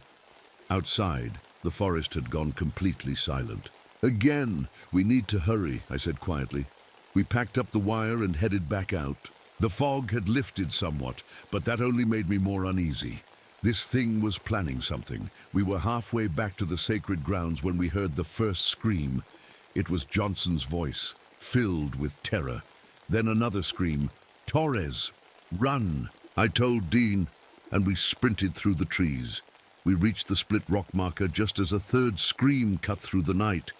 Martin this time, a sound of pure agony that cut off abruptly. "No!" Dean gasped. But we kept running. We burst into the clearing to find it empty.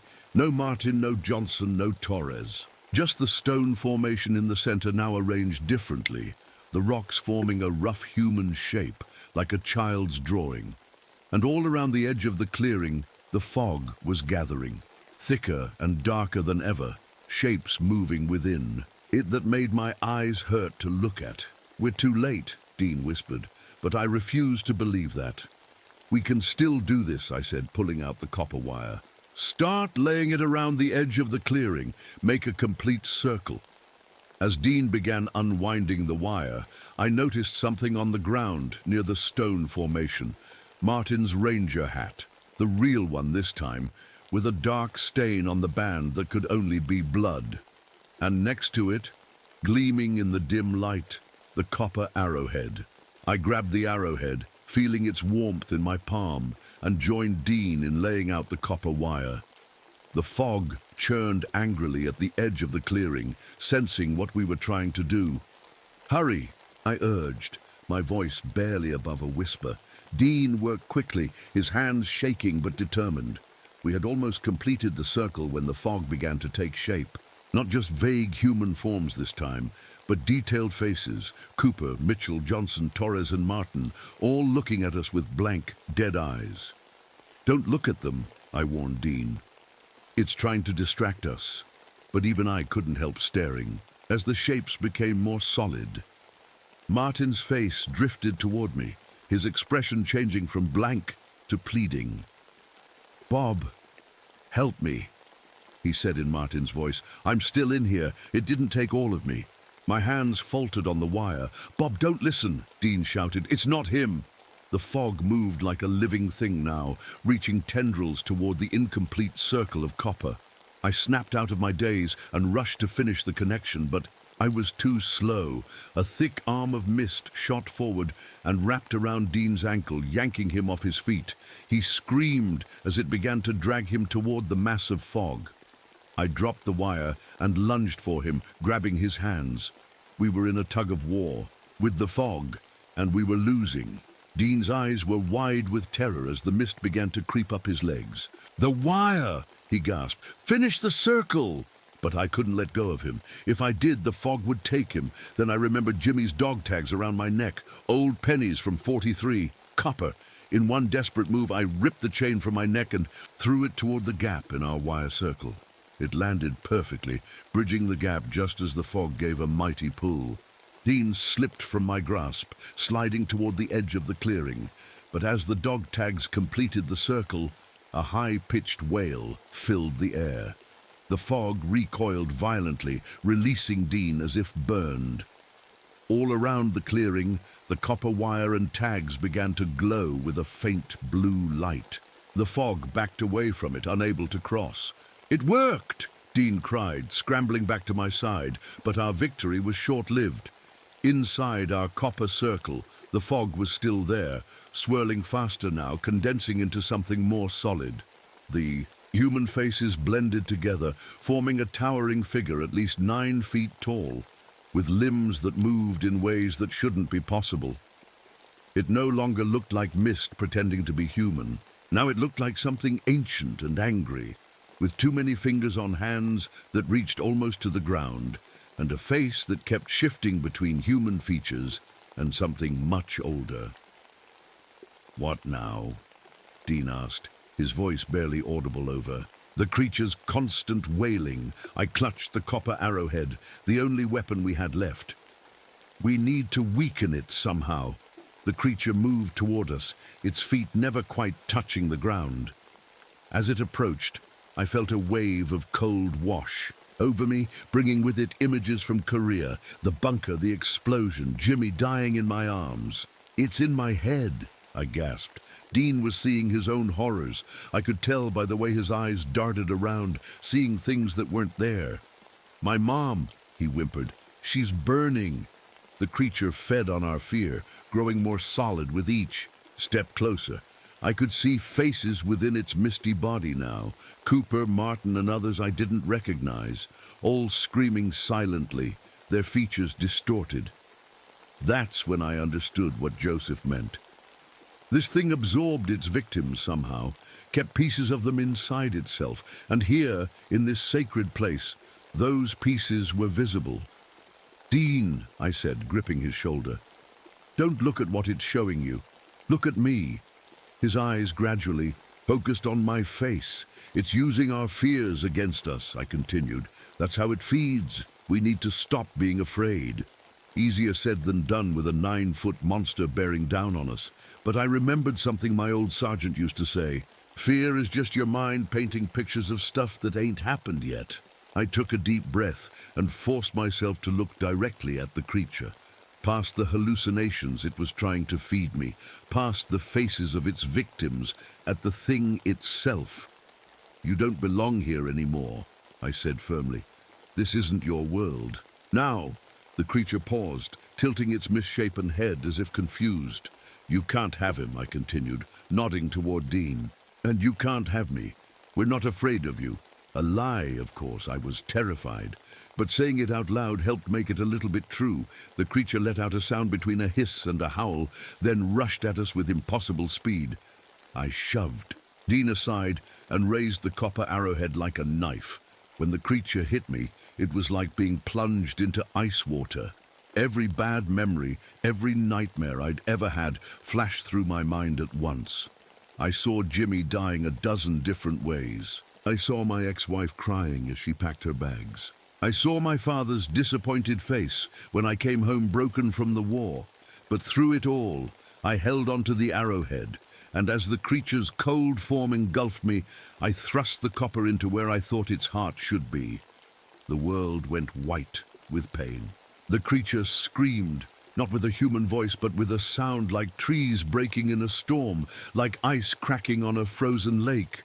I felt myself falling, the copper arrowhead still clutched in my numb fingers. Then Dean was there, grabbing the arrowhead from my hand and stabbing it into the creature again and again. Each strike made the thing shriek and pulse with blue light. Parts of it began to dissolve back into mist, floating away in tatters. "It's working," Dean shouted. The creature thrashed wildly, knocking Dean to the ground. It loomed over him, reforming its arms into long, sharp points aimed at his chest. With my last bit of strength, I grabbed Dean's fallen flashlight and hurled it at the creature. It passed right through the misty body, but it distracted the thing, long enough for Dean to roll away. "The stones!" I yelled, pointing to the formation in the center. "Use the stones!" Dean scrambled to the rock formation and began pushing the stones into a different pattern. Not the human shape the creature had made, but something else. A pattern that felt somehow right, somehow old. The creature sensed what he was doing and lunged for him. But I tackled it from behind. It was like grabbing onto a tornado, but I managed to slow it down just enough. Dean placed the last stone, and suddenly the ground beneath us trembled. The copper wire circle glowed brighter, and the creature froze in place. "Now," I gasped, barely able to speak. "The arrowhead, in the center stone!" Dean drove the copper arrowhead into a small hole in the center stone of the formation. As it slid home, a change came over the clearing. The air grew heavier, charged, with something that raised the hair on my arms. The creature writhed in what looked like agony, its misty body pulled toward the stone formation as if by a powerful magnet. As it touched the stones, it began to come apart, dissolving not into the air, but into the ground itself, sinking between the stones. Faces appeared in the mist one last time. Cooper, Martin, Johnson, Torres, and others I didn't know. Their expressions changed from pain to something like peace as they dissolved. The creature fought against the pull, one long arm reaching toward me. For a moment, Jimmy's face formed in the mist, his eyes meeting mine, not accusing, just sad. Then he too dissolved, flowing into the stones. In seconds, it was over. The fog was gone, leaving only the normal darkness of the forest night. The copper wire had stopped glowing, now just ordinary wire again. Dean helped me to my feet. We were both shaking, covered in sweat despite the cool air. "Is it gone?" he asked. I looked at the stone formation, now arranged in a pattern that seemed to make a kind of sense, though I couldn't have explained why. "I think so," I said. "For now, at least." We collected what was left of our copper wire and the arrowhead, which came loose from the stone with surprising ease. Dawn was breaking as we made our way back to the ranger station, both of us too exhausted to speak much. The search for the missing rangers continued for weeks. They found Cooper's body eventually, or what was left of it, but never any trace of Martin or the others. The official report called it a tragic accident, possibly a bear attack, though no one really believed that. Dean and I never told the full story. Who would have believed us? I gave Joseph back his arrowhead and told him what had happened. He nodded like he'd expected nothing less. "It sleeps now," he said, "but such things never truly die." I handed in my ranger badge a month later. Couldn't stand being in those woods anymore, not after what I'd seen. Dean stayed on, though. Someone had to keep an eye on things, he said. I moved to Arizona. No fog there. Just clean, dry desert air and wide open spaces where you can see trouble coming from miles away. But some nights, when the weather turns damp and mist rises from the ground, I wake up in a cold sweat. Jimmy's dog tags clutched in my hand. I keep them with me still, though there's nothing left of the originals, just new ones I had made with the same information. A reminder of what was lost and what was saved. And I wonder, in those dark hours before dawn, if somewhere in the ancient redwoods the mist is taking shape again, waiting for someone to wander too close to the sacred grounds to wake what should stay sleeping. Because Joseph was right. Such things never truly die, they just wait. Epilogue. The hospital room was quiet, except for the soft beep of monitors. 3 weeks had passed since they'd found me wandering out of the forest, delirious with fever and blood loss. The official story was that I'd fallen down a ravine while searching for Cooper. Simple, clean, believable. Dean visited when he could, bringing news from the park. They'd promoted him to head ranger after declaring Martin officially missing, presumed dead. He was handling it well, growing into the responsibility. "The fog's been normal," he told me during one visit.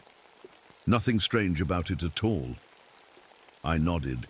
Grateful for the update, though, I wasn't sure I believed it would last. On my last night in the hospital, as I was packing to leave the next morning, I noticed something odd. A thin tendril of fog seemed to be seeping under my door. Even though the night was clear outside my window, I watched, frozen, as the mist gathered at the foot of my bed, just a wisp at first, then more. It didn't form a shape, didn't try to mimic a human. It just hovered there as if watching me. Then, slowly, it retreated, sliding back under the door and disappearing.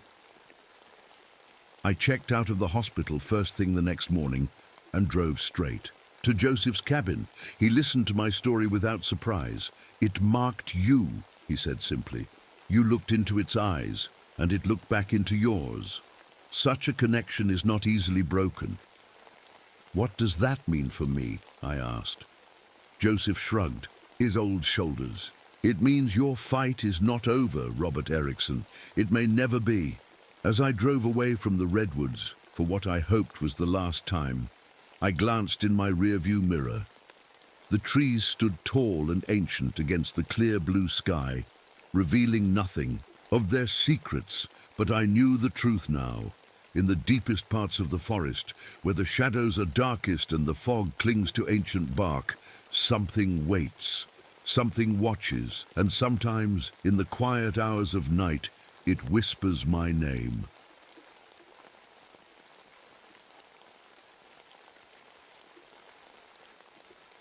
My name is Daniel Norris. I used to study ocean life as a scientist, but now I work as a park ranger here in the boundary waters of Minnesota. It's summer 1986, and the world still talks about that nuclear accident in Chernobyl that happened a few months ago. But up here, surrounded by endless lakes and forests, those problems feel far away. At least they did until this morning. The sun was just coming up when I pushed my small boat into Stillwater Lake. The water looked different. Today, too clear, like glass. I could see much deeper than usual, all the way to rocks and fallen trees that normally hide in the murky depths. I pulled out my waterproof notebook, the one I take everywhere, old habits from my science days. "Water clarity unusual," I wrote. Can see to approximately 30 feet depth. Normal summer visibility 10-15 feet. As I drifted toward the center of the lake, I noticed something odd. The surface had a strange ripple pattern moving against the wind, like something big was moving underneath. Probably just a school of bass, I told myself, but I didn't believe it. I've spent enough time on water to know what fish movements look like. This was different. I decided to check the shoreline before heading back. That's when I found it, a half-eaten deer carcass at the water's edge. The bite marks weren't from any wolf or bear I've ever seen. They were clean, almost surgical, and much too large. Hey, Danny boy, cataloging more weeds for your diary? I looked up to see Peter Larson in his patrol boat. Peter had been my mentor when I first started working here after my university career fell apart. He was a good ranger, but lately I'd noticed the smell of whiskey on his breath, even during morning shifts. Peter, come look at this, I called. Ever seen bite marks like these? Peter examined the deer carcass, his face impossible to read. Probably just a snapping turtle, he said, but his eyes stayed on the water. Those old ones get big. No turtle did this, I said. The bite radius is all wrong. Peter shrugged. Nature's full of mysteries, Danny. That's why you science types never run out of things to study. I could tell he wasn't taking me seriously. Ever since my paper on evolutionary anomalies in isolated lakes got me laughed out of academia, people treated my observations with a kind of polite dismissal. Back at the ranger station, I ran into the Denton twins. Mark and Luke were 19, identical except for the scar on Mark's chin, and knew these lakes better than anyone. They ran fishing tours for tourists. How's the fishing? I asked. Weird, Mark said. Fish Finder shows lots of big ones, but we can't catch anything. Yeah, Luke added. And yesterday we saw something huge move under our canoe. Thought it was a log at first, but logs don't swim. I felt a chill despite the warm day. How big? The twins looked at each other. Biggest sturgeon we've ever seen, maybe, Mark said, but he didn't sound convinced. Later that afternoon, I found something strange along the shoreline. A clear, jelly-like substance that burned my skin when I touched it. I collected a sample in a jar, careful not to let it contact my skin again. The next morning, Jason Phillips was gone. He was a wildlife photographer who'd been staying at the campground for weeks, taking pictures of loons. We found his tripod. By the lake at sunrise, camera gone, no sign of Jason. I knew I needed help, so I made a call I'd been avoiding for 3 years. Kate, it's Daniel. Something's happening at Stillwater Lake. I need your expertise. Kate Wilson wasn't just any marine biologist. She was the best in her field, my ex-wife, and the person who stood by me until my obsession with anomalous species destroyed both my career and our marriage. This better not be another one of your theories, Dan, she said. But she agreed to. Come. By the time Kate arrived the next day, I had collected more samples and taken water readings. Something was very wrong with Stillwater Lake, and I had a feeling we were running out of time to figure out what. You look good, she said when she stepped out of her truck, professional and distant. You too, I replied, noticing the new lines around her eyes, wondering if I had put them there. We stood awkwardly for a moment, years of unspoken words between us. So, she finally said, setting down her equipment, tell me about this monster of yours. I handed her my notebook. I never said it was a monster, but deep down, I was starting to think that's exactly what it might be. Kate and I took a small boat to the middle of Stillwater Lake early the next morning. The water was still unusually clear, but now I noticed patches of darkness in the deepest parts, like ink spreading through water. I've never seen a lake change clarity this quickly, Kate said, lowering a testing device into the water. The oxygen levels are way too low for summer. Fish should be dying, but they're not. They're just gone. She pulled up another sample and frowned. There's something else in here too. Some kind of chemical I can't identify with this equipment. Could it be from the factories up north? I asked. Kate shook her head. This is something different. We spent the morning searching for Jason Phillips. All we found was his memory card, washed up on the shore. I took it back to the station to look at his photos. Most were normal. Birds, sunrises, trees, but the last few showed something strange. A dark shape in the water, and weird light distortions like heat waves rising from hot pavement. Could be lens flare, Peter said when I showed him, but he didn't sound convinced. That afternoon, Kate tested her underwater equipment. She had a small robot with a camera that could go deep into the lake. I watched the screen over her shoulder as fuzzy images of the lake bottom appeared. Wait, what's that?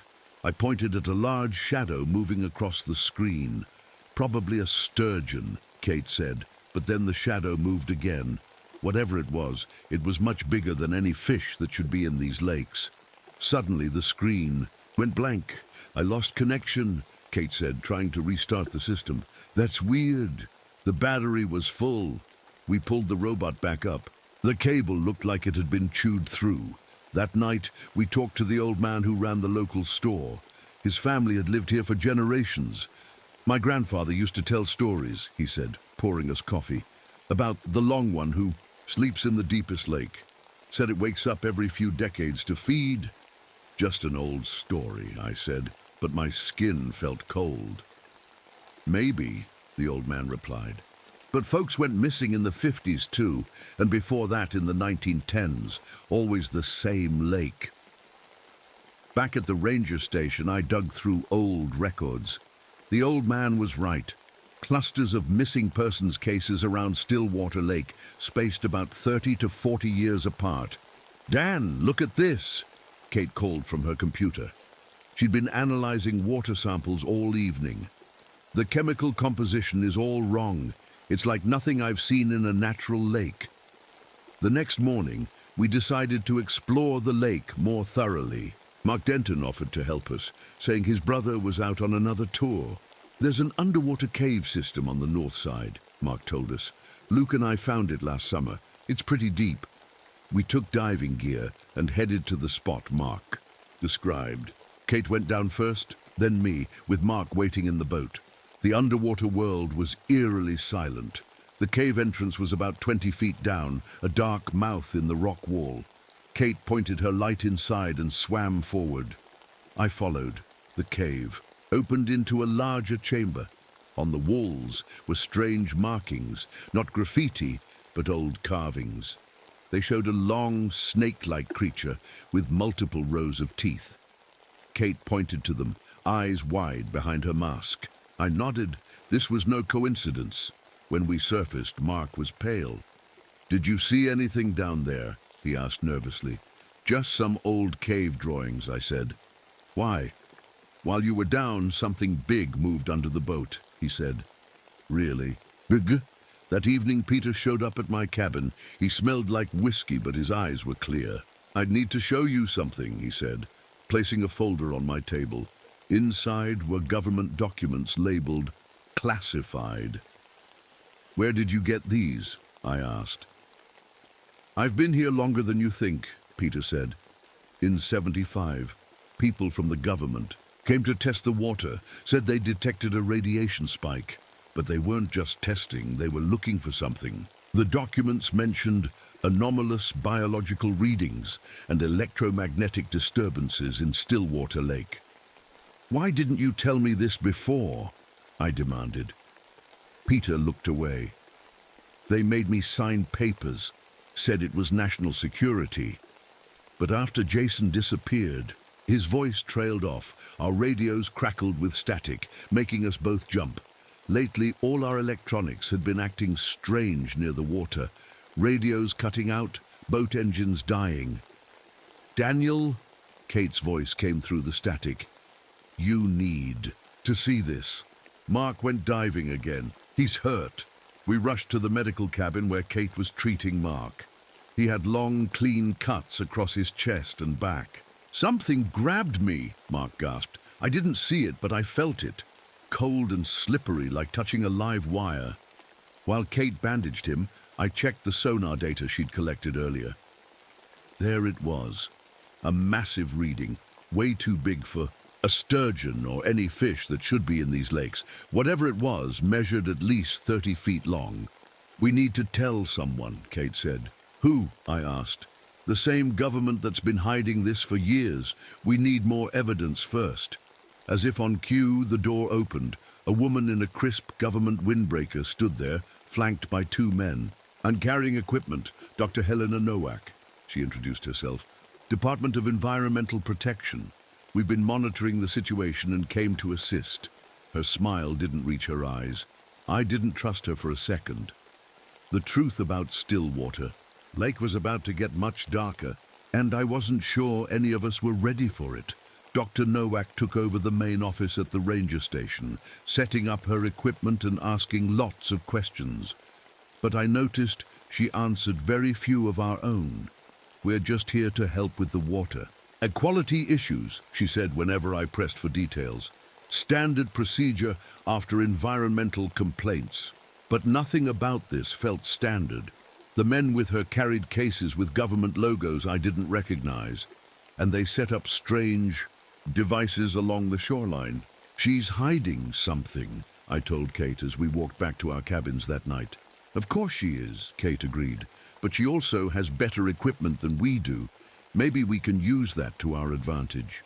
The next morning I woke early and decided to check out Dr. Nowak's cabin while she was at breakfast. I'm not proud of snooping, but people's lives were at stake. The cabin door was locked, but I had master keys. Inside, everything was neat and organized, except for a folder marked Project Deepwater that sat open on her desk. I quickly photographed the pages with my father's old camera. Back in my cabin, I studied the photos.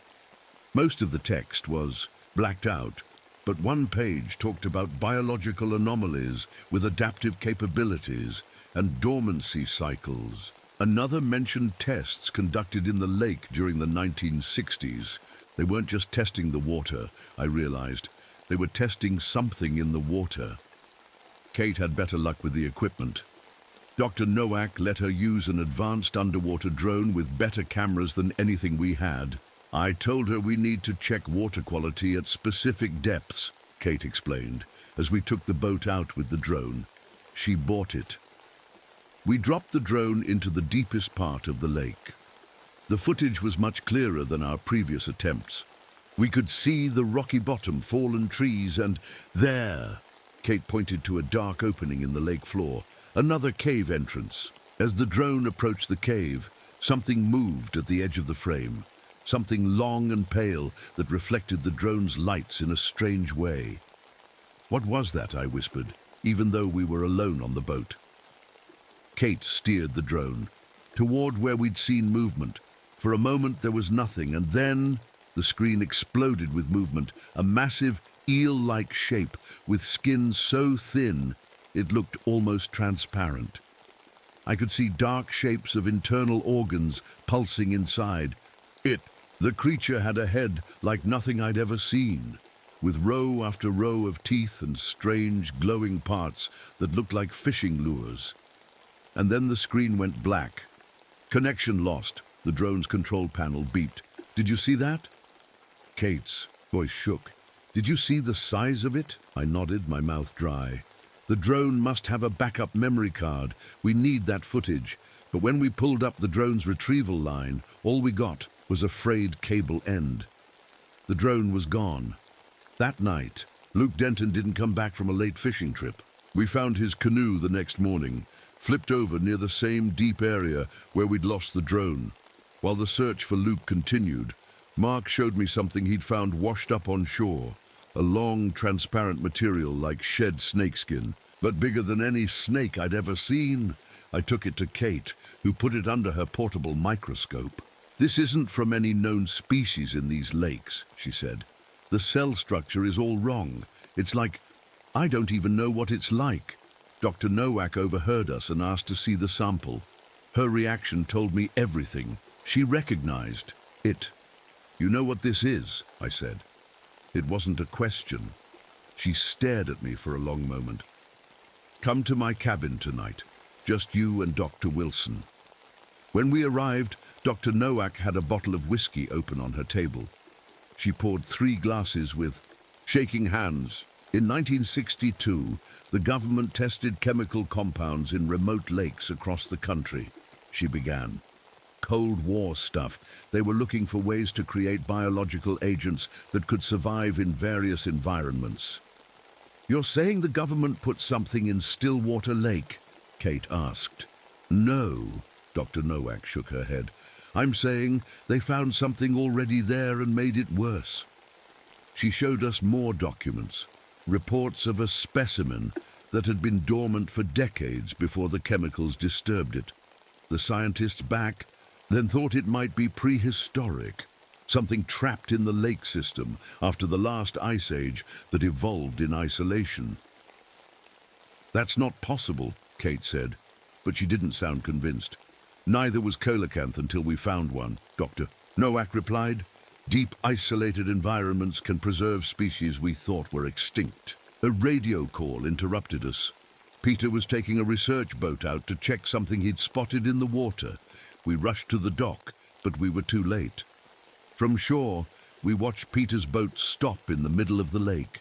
Through binoculars, I could see him leaning over the side, looking at something in the water. Then everything happened at once. The water around the boat erupted. Something massive rose up, pale eel-like, with a mouth that seemed to open forever. It crashed down on the boat, breaking it in half. Peter fell into the water.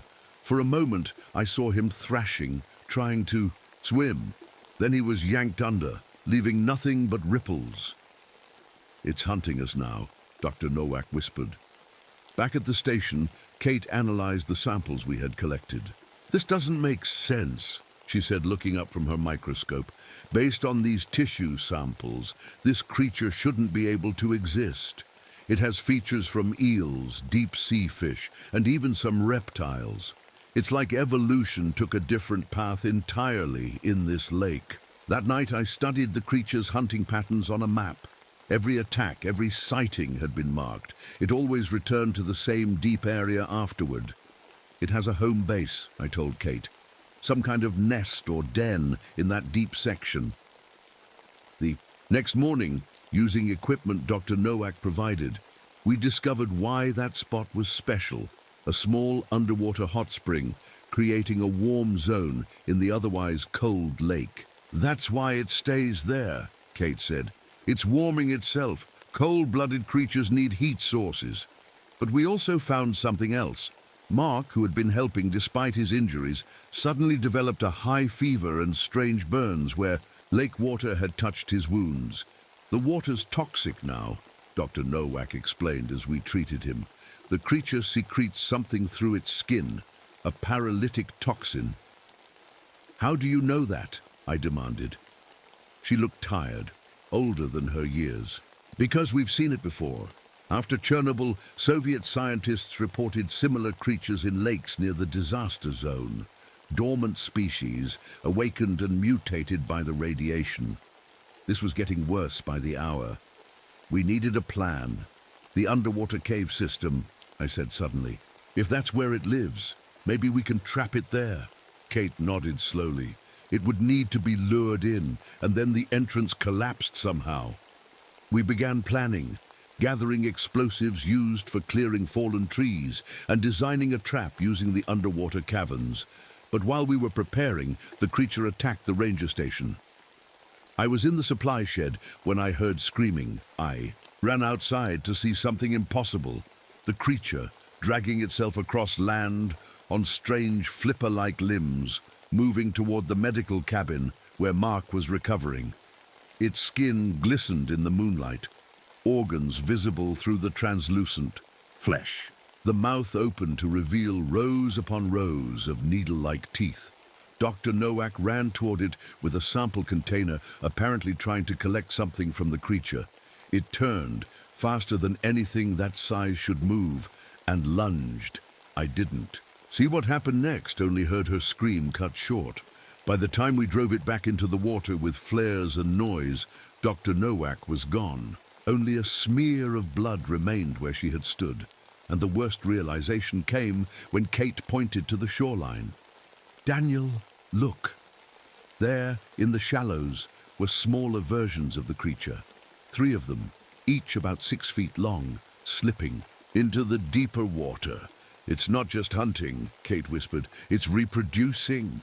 We had to stop it now before it was too late.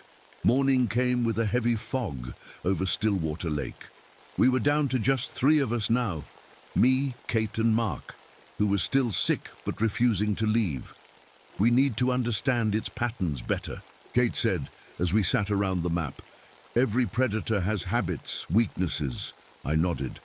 "It always returns to the deep zone with the thermal vent, and it seems most active at dawn and dusk, classic ambush predator behavior." We gathered what we knew. The creature could survive on land for short periods. It secreted a toxic substance through its skin.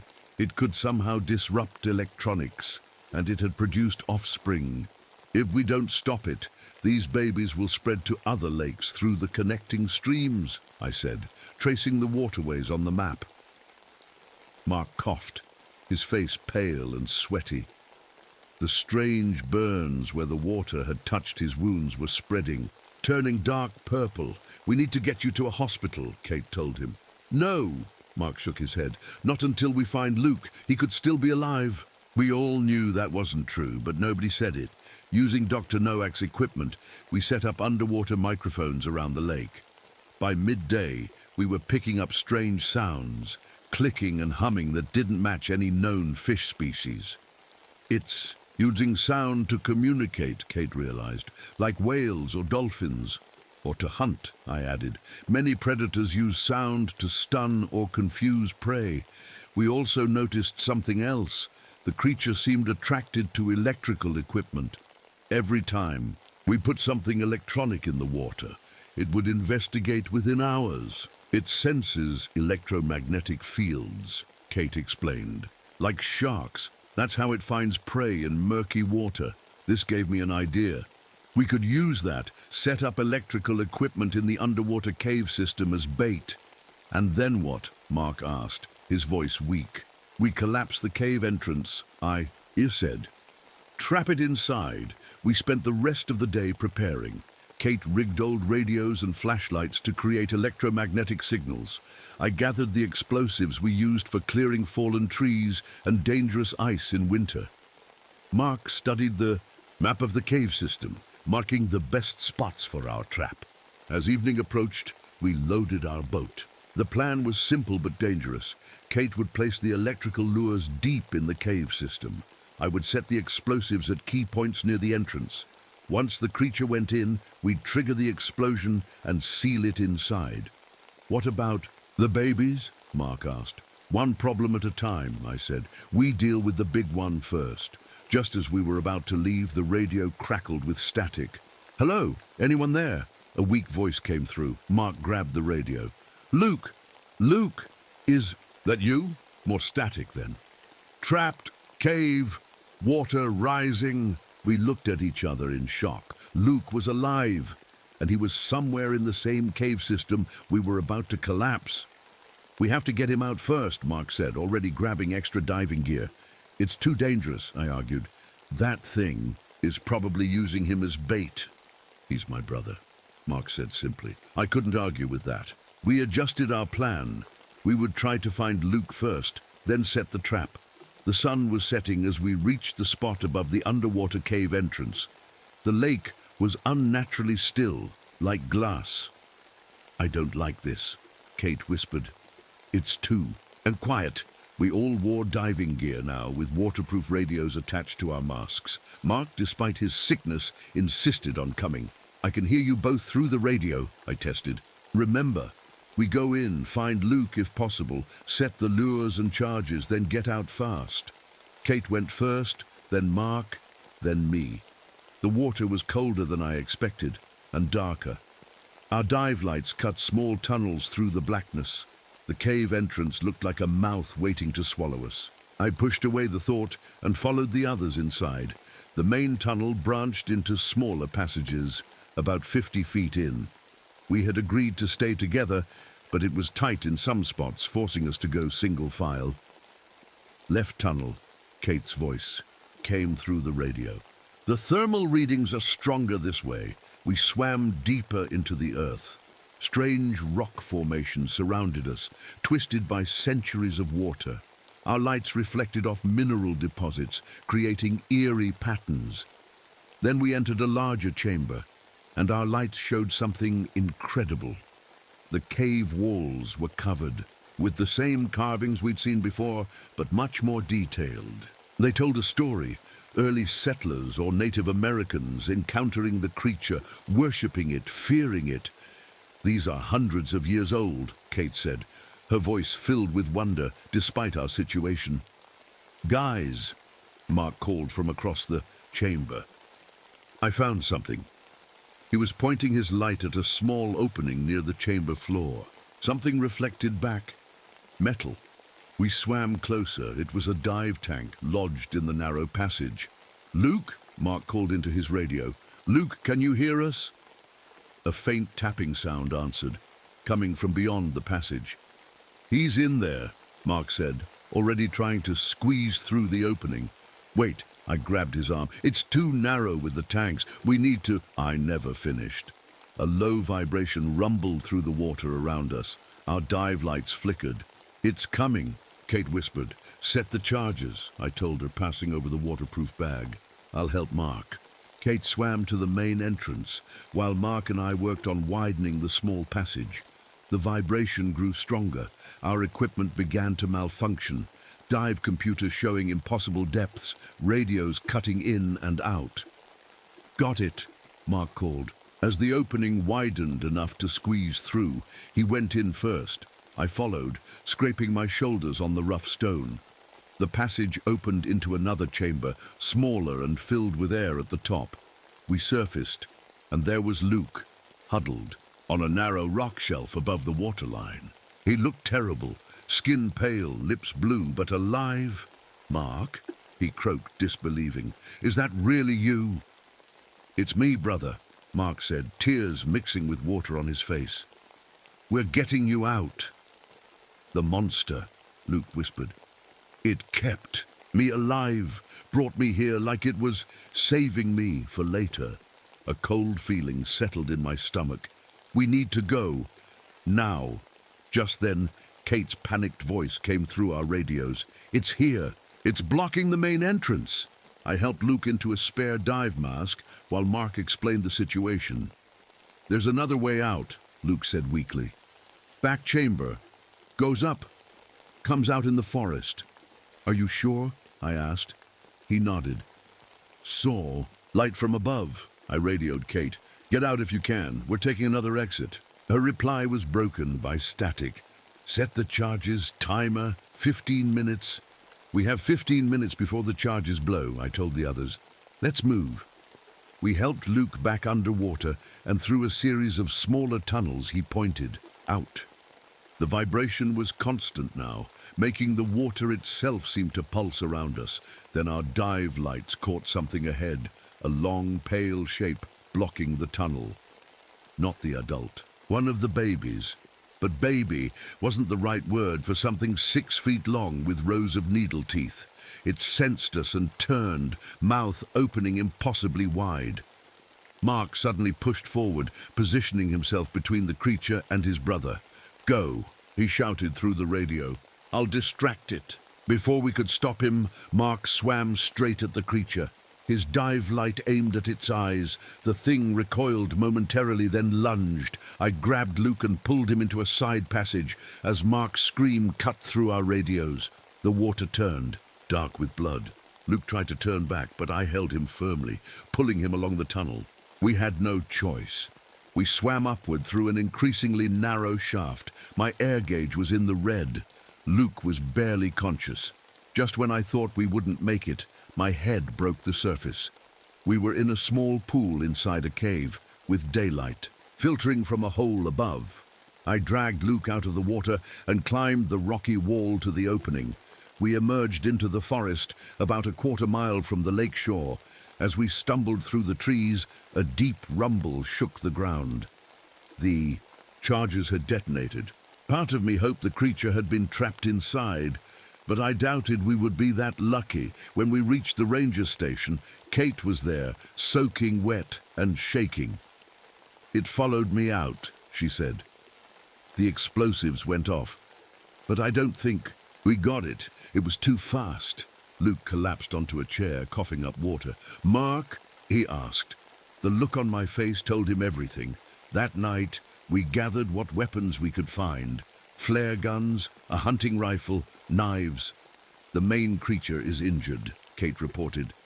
I saw blood in the water after the explosion, but that might make it more dangerous. I nodded grimly. And we still don't know how many offspring there are. We decided to take the fight to the creature. The next day, we would go to the thermal vent, its home territory. As we prepared, Kate pulled me aside. I've been thinking about something, she said quietly. The creature has both gills and some kind of primitive lung system. That's biologically impossible unless... Unless what? She hesitated. Unless someone engineered it that way. I stared at her. You think this thing isn't natural at all? That someone made it, or modified it, she said. Those government tests in the 60s might have done more than wake it up. They might have changed it. I thought about Dr. Nowak's final words about Soviet experiments after Chernobyl. Whatever it is, I said, we end this tomorrow. As I looked out at the dark lake that night, I could have sworn I saw bioluminescent lights moving beneath the surface, watching us, waiting. Dawn broke with dark clouds gathering over Stillwater Lake. A storm was coming. Perfect timing, I muttered. As we loaded our boat, rain would make everything harder, but we couldn't wait another day. The creature was hurt and probably angry, and its babies were still out there, ready to spread to other lakes. Luke was too weak to join us, so we left him at the ranger station with a radio and the hunting rifle. Be careful, he told us, his eyes haunted. It's smarter than you think. Kate and I headed out onto the misty lake. Our plan was desperate but simple. Use a stronger electrical lure to draw the creature to the underwater cave system again. This time with more explosives placed at key points to cause a bigger cave-in. If this doesn't work, Kate said quietly, we need to call in the military or something. By then, it'll be too late, I replied. Those baby creatures will be in the river system. No way to contain them after that. We reached the spot above the cave entrance, just as the first raindrops hit the water. The lake's surface danced with tiny ripples. I'll place the lure deep in the main chamber, I said, checking my diving gear. You set the charges at these 3 points. I showed her on our hand-drawn map. Kate nodded, but I could see fear in her eyes. Hey, I said, taking her hand, we got this. Just like old times, she tried to smile. You diving into trouble, me trying to keep you alive. I wanted to say something else. Something about how losing her had been the biggest mistake of my life, but now wasn't the time. Instead, I squeezed her hand and put on my dive mask. The water felt even colder today, and darker. Our dive, lights barely cut through the gloom. We swam down to the cave entrance, which was partially collapsed from yesterday's explosion, but still passable. Inside, we separated. Kate headed for the first charge point, while I swam deeper with the electrical lure, a cluster of radios and flashlights rigged to emit a strong electromagnetic field. The main chamber was eerily quiet. The ancient carvings seemed to watch me as I placed the lure in the center of the room. I activated it, feeling the water vibrate slightly as it turned on. I was about to leave when I noticed something I'd missed before. A narrow crevice in the far wall. My dive light revealed something inside that made my blood freeze. Eggs, dozens of them, each the size of a football, with thin, translucent shells showing dark shapes moving inside. This wasn't just the creature's lair. It was a nursery. I radioed Kate immediately. Change of plans. We need more explosives. There's a nest. Her voice came back, tight with tension. How many? At least 30 eggs, maybe more deeper in. I can redirect the charges, she said, but I'll need help. I swam back toward her position, trying to ignore the feeling that I was being watched. We worked quickly, moving the explosives to create a blast that would collapse the entire egg chamber. It was risky, we'd have less control over the cave-in. B, but we had to destroy those eggs. Timer set for 10 minutes, Kate said as we finished. Let's get out of here. We swam toward the exit, pushing hard against the increasing current. The storm above was affecting the water flow, making it harder to navigate the narrow passages. Then, my dive light caught something ahead, a pale, ghostly shape blocking our path. Not one of the babies, the adult. It filled the tunnel completely, its massive body undulating slowly. In the light, I could see the wounds from yesterday's explosion, dark gashes across its side that leaked a strange, glowing fluid. But what struck me most were its eyes, black and intelligent, watching us with what could only be described as hatred. Back, I signaled to Kate. Alternative exit. We turned and swam toward the back chamber Luke had mentioned, the one with the forest exit. The creature followed, moving with surprising speed despite its injuries. The narrow tunnel that led to the air pocket was just ahead when Kate suddenly cried out. I turned to see the creature had grabbed her dive tank with its mouth, pulling her backward. Without thinking, I swam back, pulling my diving knife. I stabbed at the creature's eye, connecting with a solid hit. It released Kate with a sound I felt, rather than heard, a deep vibration that shook my entire body. We pushed forward into the narrow tunnel, scraping through just as the creature lunged again. We surfaced in the air pocket, gasping. 5 minutes until the charges blow. Kate wheezed, checking her watch. We'll never make it out in time, I said, looking at the hole in the ceiling. It was at least a 30-foot climb up slippery rock. Just then, a splash behind us announced the creature had found another way in. Its massive head broke the surface, mouth opening to reveal rows of teeth. Go! I shouted, pushing Kate toward the rock wall. Climb! As she scrambled up the rocks, I faced the creature. I had one weapon left, my father's old underwater camera with its powerful flash system. The creature lunged forward, and I triggered the flash directly into its eyes. It recoiled with a screech, giving me time to start climbing. Kate had reached the top and was leaning down, arm outstretched. Hurry! I climbed faster than I thought possible, the creature recovering below, rearing up out of the water toward my legs. Kate's hand caught mine, just as teeth snapped where my foot had been. She pulled with surprising strength, hauling me up and out onto the forest floor. We ran through the trees as the ground began to shake. The explosives were detonating one after another. Behind us, a section of forest suddenly collapsed as the cave system below gave way. A terrible scream echoed through the trees. Not animal, not human, but something in between. Then silence. Rain poured down as we made our way back to the ranger station. Luke was waiting on the porch, rifle ready. Did you get it? He asked. I think so, I said, though I wasn't entirely convinced. We collapsed the nest. We spent a tense night listening to the storm rage outside. None of us slept. Morning came with clearing skies and a strange calm. Kate and I took the boat out one last time to check. The lake's surface was littered with dead fish, but there was no sign of the creature or its offspring. The water's clearing up, Kate noted, testing a sample. Oxygen levels returning to normal, so it's over? I asked. She didn't answer right away.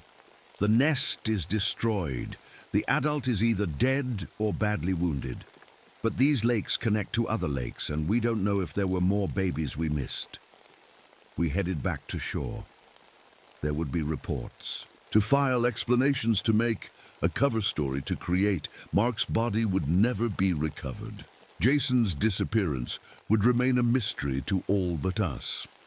A week later, Kate was preparing to leave. Government officials had come and gone, taking samples and Dr. Nowak's equipment. They asked few questions and seemed unsurprised by our edited version of events. They knew, Kate said as we walked by the now peaceful lake. They've always known about it. Will you tell them the truth in your report? I asked. She shook her head. Would anyone believe it? A prehistoric creature mutated by government experiments? She was right. Our academic careers had been ruined by far less fantastic claims.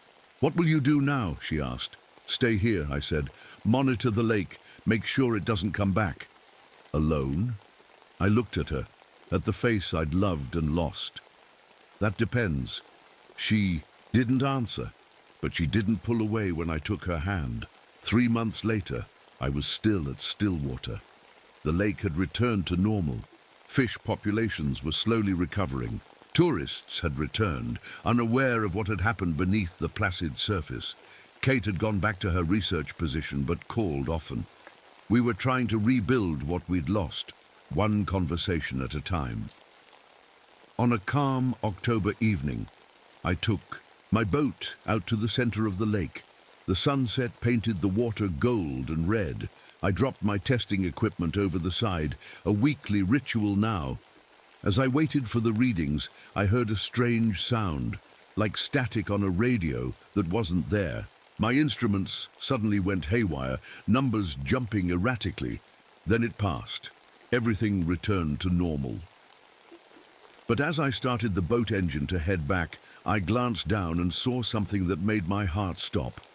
A bioluminescent glow, deep below the surface, moving slowly away from my boat. My radio crackled to life with a burst of static.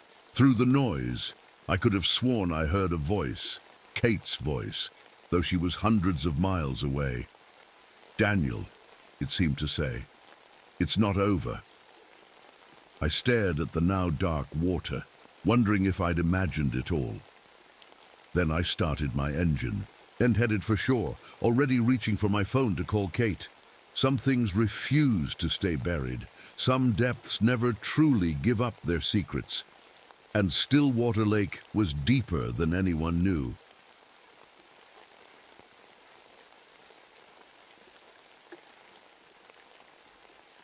My breath made little clouds in the freezing air as I trudged through the snow.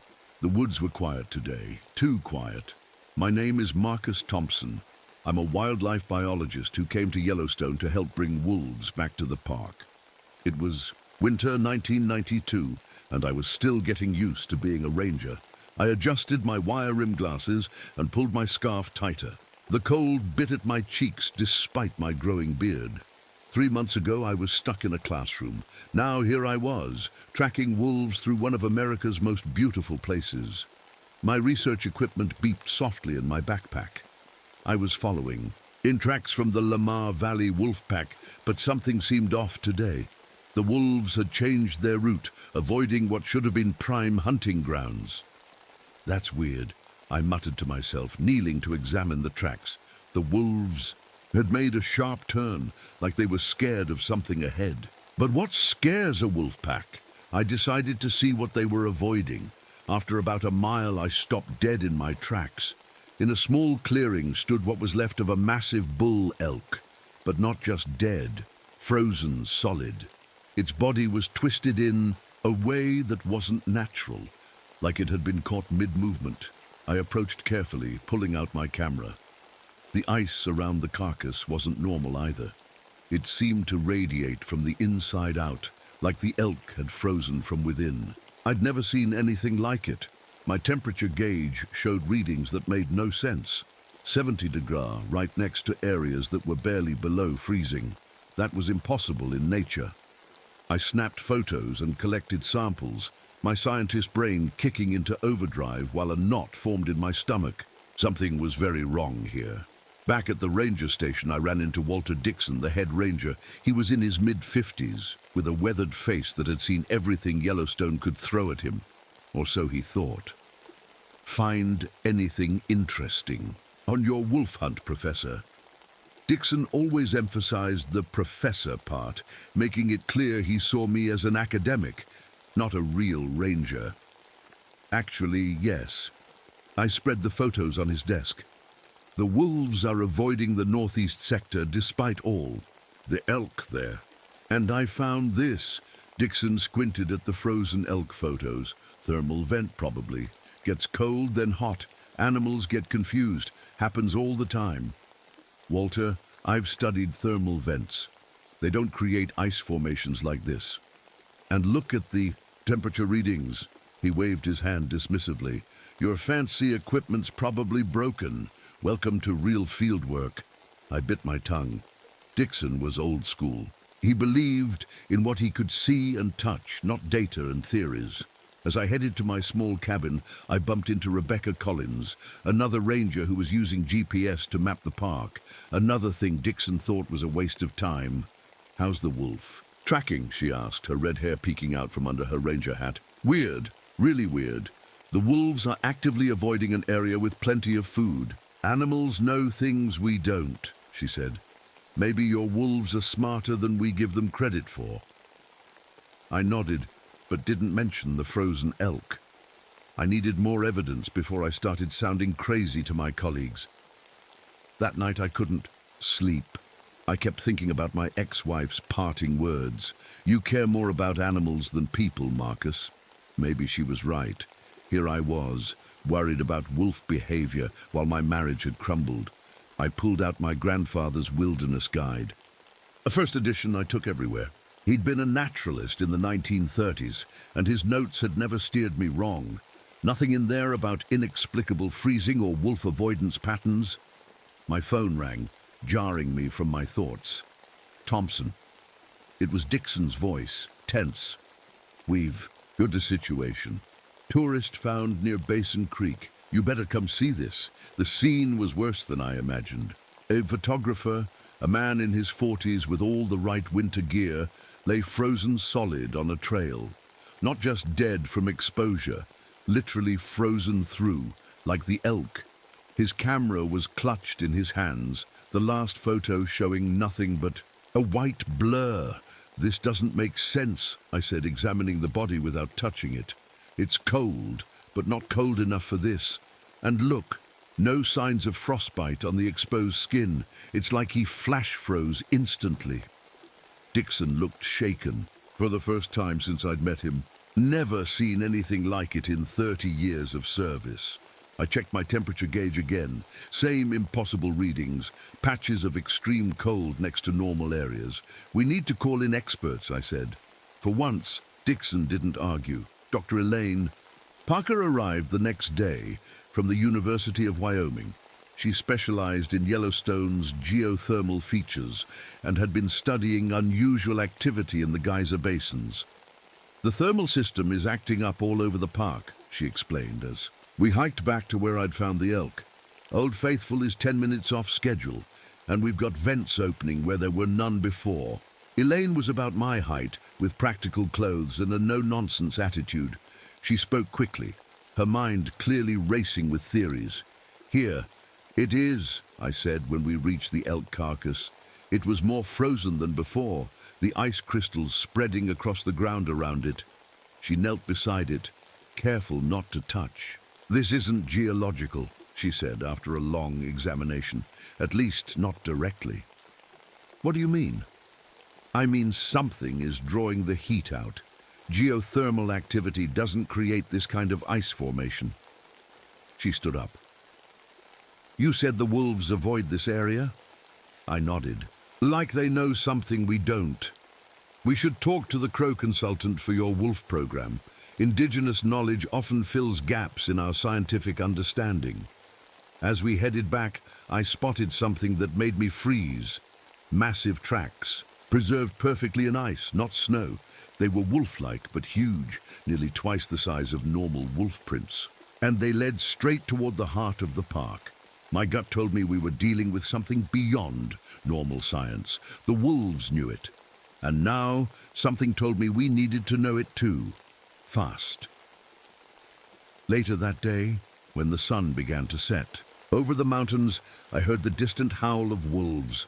It wasn't the normal call. It sounded like a warning.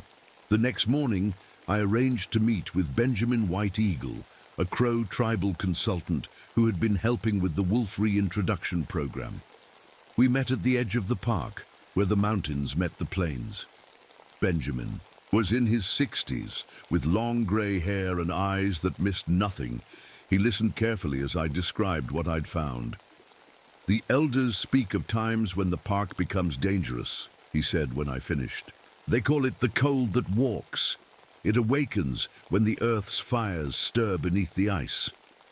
You mean when there's increased geothermal activity? I asked. He nodded. Your scientists and my people see the same truth through different eyes. Have there been other incidents like this? I asked. My grandfather told of frozen deaths in the 1930s, and before that, the first white trappers reported similar stories in the 1870s. He looked at me seriously. Both times, the springs and geysers behaved strangely as they do now. A chill ran down my spine that had nothing to do with the winter air. What is it? This cold that walks? Benjamin shook his head. Something old. Something that was here long before us. It sleeps in the ice until the Earth's heat wakes it. It hungers after its long sleep. I wanted to dismiss it as legend, but the frozen elk and the dead photographer weren't legends. They were real, and so were those massive tracks I'd found. Will you help us? I asked. I will share what knowledge I have, he said. But I will not enter its hunting grounds. Neither should you, Dr. Thompson. The wolves are wise to avoid it. As I drove back to the ranger station, I couldn't shake the feeling that we were facing something beyond our understanding. The rational scientist in me wanted evidence, explanations. But another part, perhaps the part that had always connected with animals, sensed a predator unlike anything in our textbooks. And if Benjamin was right, it was fully awake and hunting. The next morning, Elaine and I set out to find answers. The sky was clear blue, but the air had that special kind of cold that makes your nose hairs freeze. We were headed to an ice cave I'd spotted on my last patrol, one that shouldn't exist in an area known for its hot springs. How long have you been studying Yellowstone's thermal features? I asked, as we trudged through knee-deep snow. Almost 10 years, Elaine said, checking her compass. But I've never seen the kind of readings we're getting now. It's like the whole system is confused. The ice cave appeared ahead, its entrance a dark blue mouth in the white hillside. What made it strange wasn't just its location near a thermal area, but how the ice had formed, in swirling patterns that reminded me of moving water, frozen in time. This isn't natural, Elaine whispered as we entered, our headlamps casting long shadows on the ice walls. The cold inside was different, sharper, more alive somehow. Our breath hung in clouds that barely moved. The walls weren't smooth like normal ice caves, but formed in rippling patterns, almost like something had shaped them deliberately. Look at this. Elaine pointed her light at a section of wall. Embedded in the ice was a pocket watch, the kind men carried in the 1870s. Next to it was what looked like the remains of an old camera, 1930s vintage. Those time periods match what Benjamin mentioned, I said, my voice sounding small in the cave. The 1870s and 1930s. Elaine carefully chipped out the pocket watch. The hands had stopped at 3:17, and frost covered the inside of the glass. Let's get samples and get out of here, she said, her scientific calm showing cracks. Something about this place feels wrong. I couldn't argue with that. Back at the ranger station, I spread out old park records while Elaine analyzed her ice samples. Rebecca joined us, bringing her laptop with GPS mapping data. I found something weird, she said, turning the screen to face us. I've been tracking temperature anomalies across the park. Look at the pattern. The screen showed cold spots moving across the park map, not randomly, but in what looked like deliberate paths. They follow game trails, I realized. Hunting, routes. Exactly, Rebecca nodded. And there's more. The cold spots converge here. She pointed to an area near the eastern boundary. Every night around midnight. That's where the old Crow burial grounds are, I said. Benjamin mentioned it was sacred space. Elaine looked up from her microscope. These ice samples are unlike anything I've seen. The molecular structure is impossible. It's as if the water molecules have been rearranged into a completely different pattern. English, please. Dixon said, walking in with coffee.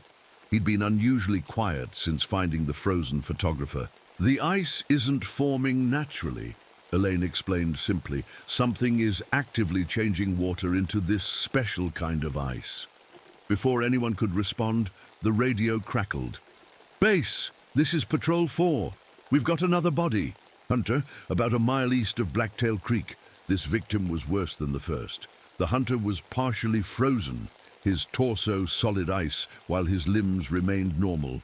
Most disturbing was his chest cavity, which had been opened and emptied. Yet there was no blood. Just crystalline frost where his organs should have been. I knelt beside the body, careful not to touch it. The cold preserved everything. No predator marks, no scavengers.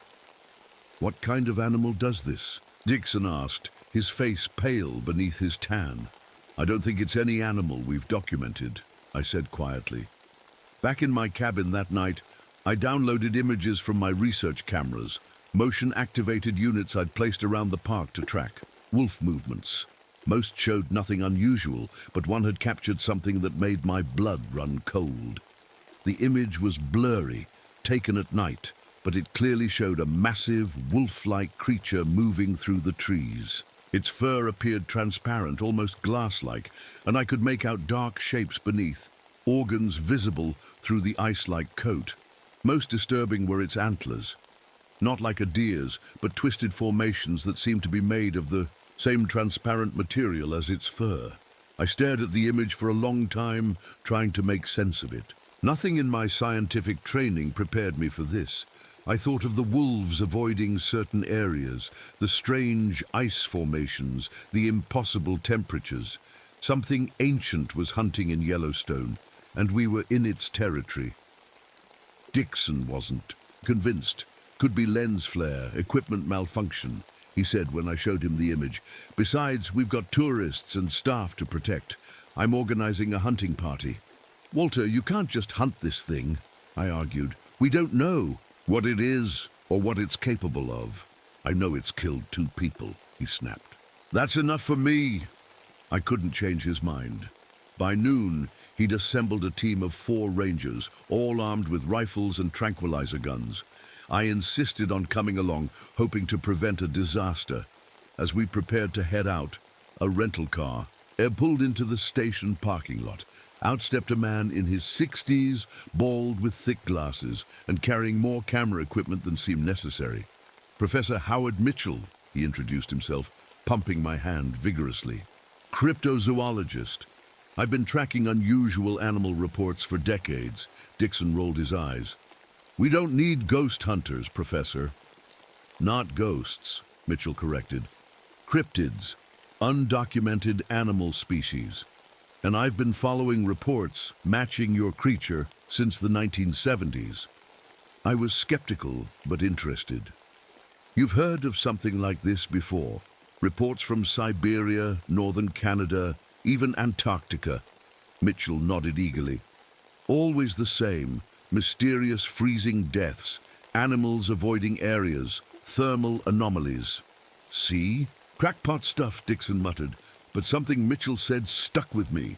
Antarctica? Yes, a Russian research team in 1982 reported finding a wolf-like creature frozen in the ice. When they tried to thaw it for study, 3 scientists died, frozen solid in a heated room. I thought about the creature's transparent fur, the way the elk had frozen from the inside out. It draws heat, I said slowly. That's how it hunts. Rebecca's GPS mapping proved invaluable. She'd tracked the temperature anomalies and created a prediction model of the creature's movements. It's not random, she explained. It's moving between these 3 areas in a pattern. She pointed to her screen, showing the thermal basins, an old forest area, and the frozen cave. The basins provide heat, Elaine theorized. It might need that to balance its extreme cold. Armed with this information, Dixon's hunting party set out. The plan was to intercept the creature near Obsidian Cliff, where Rebecca's data suggested it would appear around sundown. But as we approached the area, the weather changed suddenly. The clear sky clouded over, and swirling snow appeared out of nowhere. A localized blizzard centered exactly where we were headed. "This isn't natural," I shouted over the wind. "It's creating the storm." "Spread out," Dixon ordered. 10 yards, apart. Don't lose sight of each other." That was the last thing I heard him say. The snow thickened until I could barely see my hand in front of my face. The temperature plummeted so fast that my eyelashes froze together. I heard shouts, then a single gunshot, then silence. When the snow cleared 10 minutes later, Dixon was gone. The rest of us regrouped, calling his name. We found only his rifle, twisted into a spiral shape like a corkscrew, the metal bent, as if it had been heated and then rapidly cooled. "This isn't possible," one of the rangers whispered. But I was beginning to understand that we were dealing with something that defied possibility, something that could manipulate cold in ways science couldn't explain. As darkness fell, we had no choice but to return to base. Dixon was out there somewhere, in temperatures dropping well below zero, with a creature that could freeze a man solid in minutes. I doubted we would find him alive. Back at the station, I checked the wolf monitoring system. The main pack had split into smaller groups, moving in patterns I'd never seen before. It was almost as if they were performing a coordinated distraction. "Wolves don't behave like this," I told Rebecca as she joined me at the monitors. "It's like they're trying to draw attention away from something. Or someone," she said quietly. I looked at the screen more carefully and realized she might be right. The wolves seemed to be creating a diversion away from the area where Dixon had disappeared. Meanwhile, Elaine had made a breakthrough with the thermal data. The creature's activities aligned perfectly with increases in geothermal activity, she explained, showing me charts. "It's not just coincidence. The timeline matches exactly 1870s, 1930s, and now. Each time, there was a significant spike in underground thermal activity. Benjamin said it sleeps until the Earth's heat wakes it," I remembered. "Not just wakes it," Elaine said. "I think it needs the heat. Its biology must require extreme temperature differentials." "Like a heat vampire," Rebecca suggested. "More like a heat thief," I said. "It doesn't just consume heat, it uses it somehow." The radio interrupted our theory session. "Base, this is Patrol 2. We found unusual ice formations along the East Ridge. Tunnels of some kind. Request backup." "On our way," I responded, grabbing my gear. The ice tunnels were unlike anything I'd seen before. Perfect tubes running just below the snow surface, branching like veins across the landscape. Thermal imaging showed they extended for miles in all directions. "It's creating a network," I realized, using the tunnels to move quickly through its territory. As we followed one of the larger tunnels, we found claw marks in the ice, massive, grooves that matched the size of the creature in my photo. "It's intelligent," I said, examining the structural support formations in the tunnel. "These aren't random. It's engineering these passages." Suddenly, Rebecca's equipment began beeping rapidly. "Movement," she whispered. "Something big, coming. Fast!" We barely had time to back away from the tunnel entrance before a blur of transparent fur burst from the opening. I caught only a glimpse. Massive body, those strange antlers, and eyes that glowed blue-white like the heart of a glacier. It lunged for Rebecca, who was closest to the entrance. I reacted instinctively, shoving her aside and firing my tranquilizer. Gun at the creature. The dart hit, but it was like shooting ice. The needle couldn't penetrate its frozen hide. The creature turned its attention to me, and I felt a cold unlike anything I'd experienced. It wasn't just external. It reached inside me, like my blood was beginning to crystallize. My vision darkened at the edges. Then a gunshot rang out, one of the other rangers firing his rifle. The bullet seemed to actually hurt the creature, which let out a sound between a howl and the crack of breaking ice.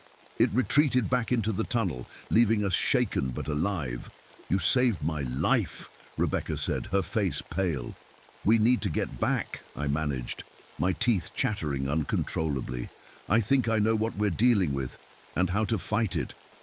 As we hurried back to the vehicles, I glanced over my shoulder. In the distance, across the pristine white landscape, I saw wolves watching us, their eyes reflecting the moonlight. They weren't hunting us. They were watching, waiting, and I couldn't shake the feeling that they knew something we didn't about what this creature truly was and what it wanted. The ranger station was buzzing with activity when we returned. Search parties were being organized for Dixon, and park officials were debating whether to close sections of Yellowstone to visitors. I headed straight for my small office, pulling out every book on Arctic wildlife I had. Nothing matched what we'd seen, but something was nagging at me, the way regular wolves were behaving around this creature. Wolves don't create diversions, I muttered to myself. Unless... Rebecca knocked on my door, interrupting my thoughts. "How are you feeling?" she asked. Better. The deep cold that had seeped into my bones during our encounter was finally fading. "Any word on Dixon?" She shook her head. "Nothing yet, but the thermal imaging picked up a cold spot moving near where we lost him. It could be the creature." She didn't finish the sentence. We both knew what she meant. It could be Dixon, somehow changed by his encounter. "I need to talk to Benjamin again," I said. "The wolves are acting strange, like they have some kind of relationship with this thing." I found Benjamin at the eastern boundary of the park. He was setting up small bundles of herbs and feathers, protective totems, he explained. "The cold that walks is fully awake now," he said when I told him about our encounter. "Your friend Dixon may already be in its keeping." "What does that mean?" I asked, trying to keep the frustration from my voice. "What exactly is this thing, Benjamin? Not legends, facts." He studied me for a long moment.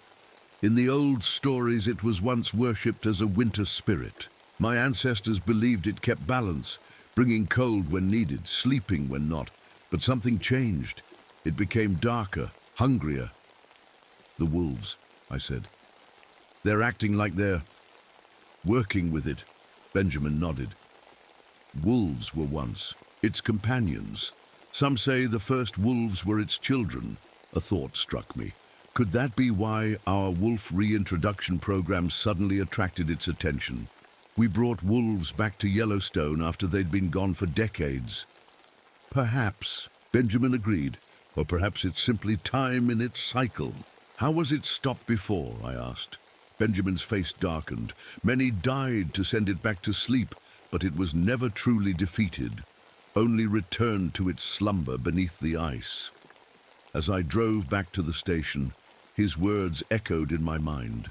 Not defeated, only made to sleep. What would it take to stop it for good? Elaine had new information when I returned. "I've been studying the thermal data more carefully," she said, showing me a map of the park with colored areas representing temperature changes. "There's a pattern to its hunting. It stores heat like a battery charging, then it expends that energy in bursts." "For what purpose?" I asked. "I think," she hesitated, "I think it's trying to create something. The energy expenditure is highest here." She pointed to a remote area near where Dixon had disappeared. Professor Mitchell joined us, peering at the map with interest. "In the Siberian cases, local shamans believed the creature was building a nest." The word sent a chill through me. "A nest for what?" "Reproduction," Mitchell said simply. "Every predator's primary drive, after feeding, is to reproduce its kind." The thought of more of these creatures was terrifying, but something didn't add up.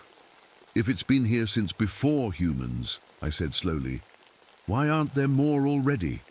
Why does it appear only every 60 years or so?" "Maybe it can't reproduce easily," Rebecca suggested. "Maybe it needs specific conditions." "Like increased geothermal activity," Elaine added. "The kind we're seeing now." A radio call interrupted. "Us. Another search team reporting strange ice formations near where Dixon had disappeared. I decided to check it myself, taking Rebecca and two armed rangers with me. The ice formations were like nothing I'd seen before, delicate spires rising from the snow, creating what looked almost like a garden of crystal. Beautiful, but utterly unnatural. It's playing with temperature and moisture, Rebecca said, scanning the area with a thermal camera. Creating art, or architecture, I replied. The structures seem to have purpose, directing wind and light in specific patterns. As we moved deeper into the formation, Rebecca's camera picked up something buried beneath the snow. We carefully dug away the surface layer, revealing a human, shape encased in that same strange, transparent ice. It was Dixon, but he wasn't dead. His eyes moved following our movements. His skin had a blue tint, and I could see his slowed heartbeat through his partially transparent chest. The ice wasn't on him. It was part of him, growing from his skin outward. "My God," one of the rangers whispered. "What's happening to him?" Dixon's lips moved, forming words without sound. I leaned closer, trying to understand. "Cold. Beautiful cold," he seemed to be saying. "It shows you things."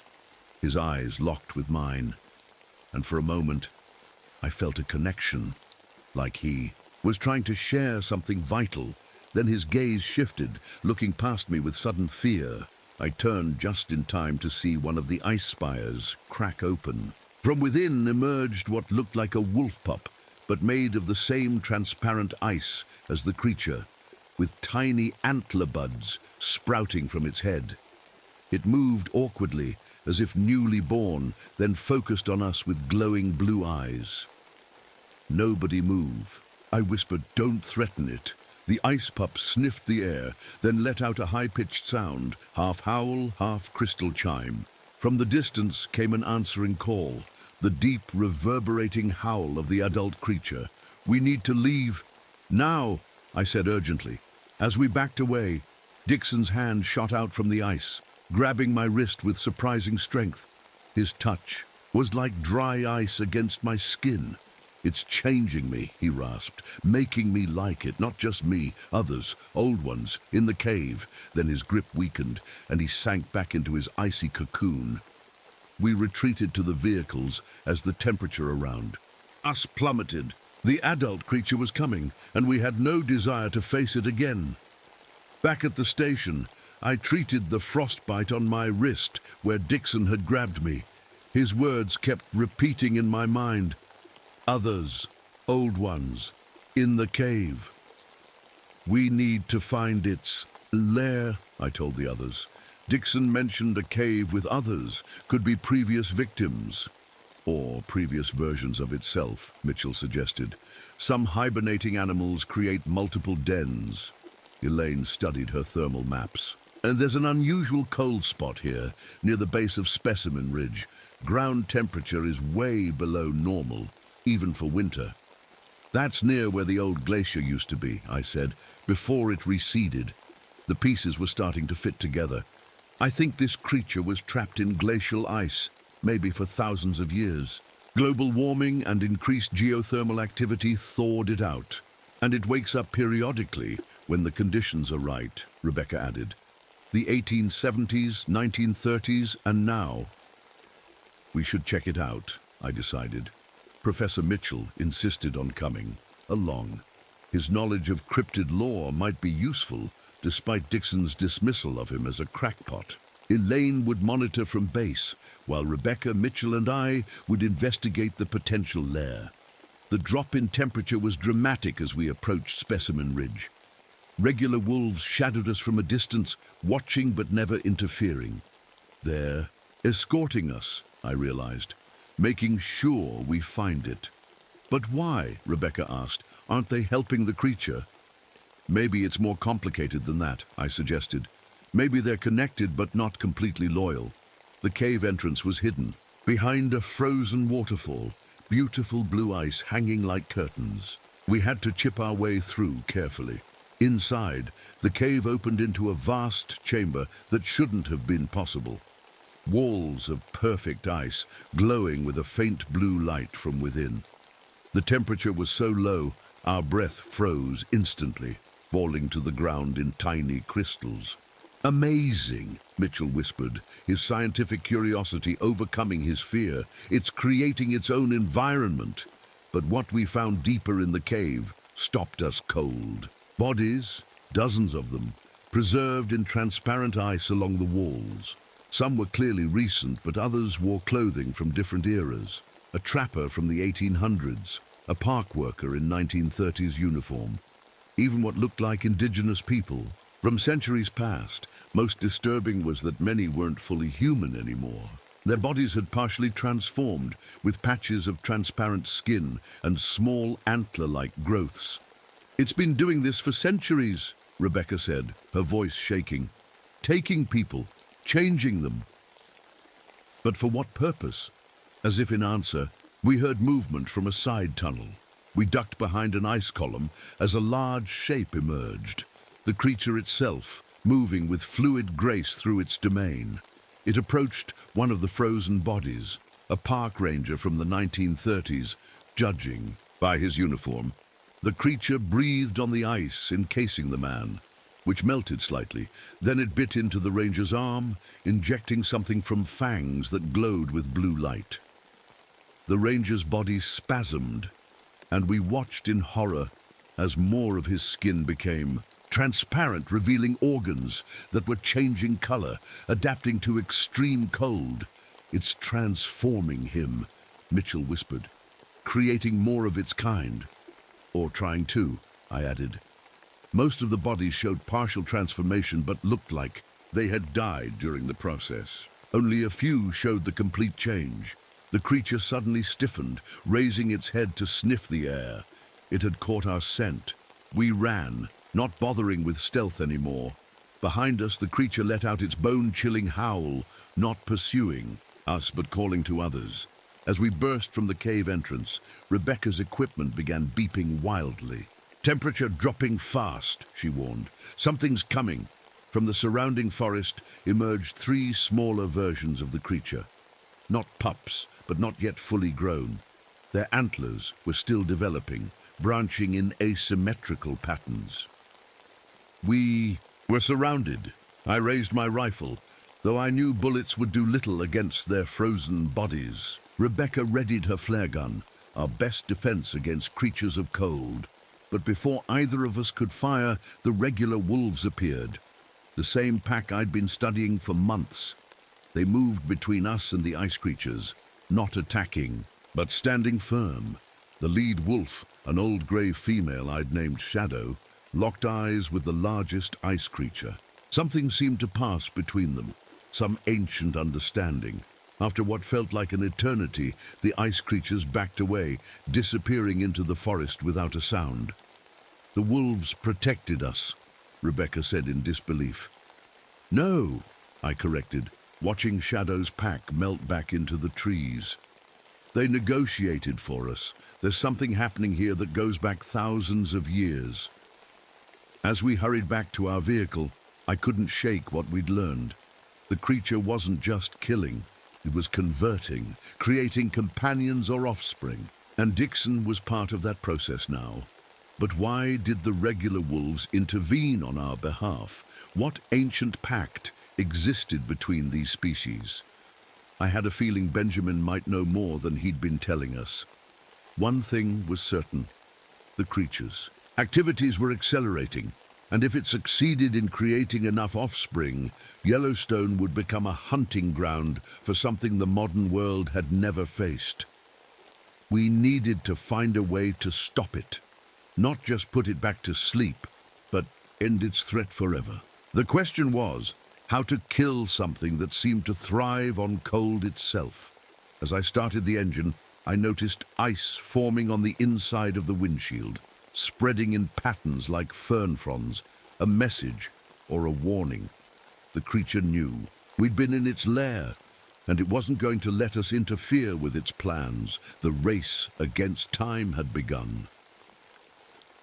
By the time we got back to the ranger station, news of Dixon had spread. Park officials were in a panic, and a medical team was on standby, ready to attempt a rescue. "You can't just pull him out," I tried to explain. "He's not just frozen in ice. He's..." changing. The park superintendent, a no-nonsense woman named Harris, crossed her arms. Thompson, I've got a head ranger who's been missing for days, tourists asking questions, and now you're telling me some kind of ice monster is turning my staff into popsicles? I know how it sounds, I admitted, but we have evidence. I showed her the photos we'd taken in the cave, the readings from Rebecca's equipment, and the ice samples Elaine had analyzed. Harris sighed deeply. I should shut this whole area down. That might make things worse, I warned. This creature is territorial. If it feels threatened, there's no telling what it might do. She ran a hand through her short grey hair. What do you suggest, then? We need to understand it better before we can stop it, I said, and we need to find a way to help Dixon. While the others prepared equipment for another expedition, I visited Benjamin again. This time, I was more direct. The wolves protected us from the ice creatures, I told him. Why? Benjamin nodded slowly, as if he'd been expecting this question. The stories say that long ago, the Cold Walker tried to make regular wolves into its kind. Most died in the changing. Those that lived remained caught between worlds. Not ice, not flesh, but something else. The first winter wolves, I guessed, yes. But they could not endure the deep cold the Cold Walker needed, so they made a pact. The wolves would be its eyes, its watchers, but remain as they were. In return, it would not turn them anymore. But our wolves aren't descended from those ancient ones, I pointed out. We brought them from Canada just a few years ago. The memory lives in their blood, Benjamin said simply, wolf to wolf, through generations. And they protected us because... That, I cannot say for certain. Perhaps they sense something in you, a connection to their kind, or perhaps they have their own reasons to fear what the Cold Walker is becoming. I thought about that as I drove back. The old female wolf, Shadow, had locked eyes with me several times during our encounters. There was intelligence there and something more, almost like she was trying to communicate.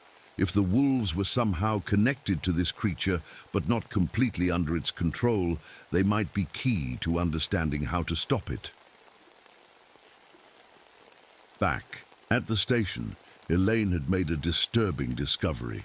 I analyzed the fluid sample we took from near Dixon, she explained, showing me slides under a microscope. It contains a kind of bacteria I've never seen before, one that can survive. At temperatures that would freeze normal cells solid. What does it do? I asked. It appears to transform regular cells into something else, replacing their internal structures with ones that can function at extreme cold. That's how it's changing Dixon, I realized. Not just freezing him, but rebuilding him from the inside out. Professor Mitchell had been busy too. He'd made calls to colleagues and dug through old government files that he'd collected over the years. The Soviets found something similar in Siberia in the 1950s, he told us, spreading black and white photos on the table. They called it Project Frostbite. They tried to capture one, study it. What happened, Rebecca asked. Mitchell's face was grim. The entire research station was found frozen solid, 17 scientists. After that, the project was classified and buried. Did they learn anything useful before that happened, I asked. Mitchell nodded. One thing, the creatures have a core, like a heart, but made of something the reports called living ice. It's nearly indestructible when fully frozen, but vulnerable when heated. That matched what we'd observed. The creature needed heat from the thermal features, yet existed as living ice. A perfect adaptation for surviving ice ages, drawing heat when needed, then returning to frozen hibernation. There's more, Mitchell continued. According to these files, the Soviets believed the creatures were not originally from Earth. That was too much. Aliens? Come on, Professor. Not aliens as we typically think of them, Mitchell insisted. More like visitors from an ice age so ancient it predates humanity by millions of years. perhaps from the first freezing of the earth, preserved until conditions allowed them to awaken. It sounded crazy, but after what we'd seen, I couldn't dismiss it entirely. If they need heat to reproduce, Elaine said thoughtfully, then the increasing geothermal activity explains why it's active now. Global warming could be creating perfect conditions for it, and that's why it only appears periodically, I added. It needs specific temperature conditions that only happen every 60 years or so. A plan was starting to form in my mind. If heat was both necessary for the creature and its weakness, perhaps we could use Yellowstone's own thermal features against it. Before we could develop the plan further, an urgent call came in. Dixon had been spotted near the thermal basins, moving under his own power but changed. The rangers who saw him reported that his skin had become partially transparent, and ice seemed to form wherever he walked. We organized a team immediately. Myself, Rebecca, Elaine, and 2 armed rangers. Professor Mitchell insisted on coming, too, his scientific curiosity overriding any concern for personal safety. We found Dixon kneeling beside one of the smaller hot springs, his hands plunged into the steaming water. As we approached, he turned to face us. The transformation had progressed. Nearly half his body was now that strange, transparent ice.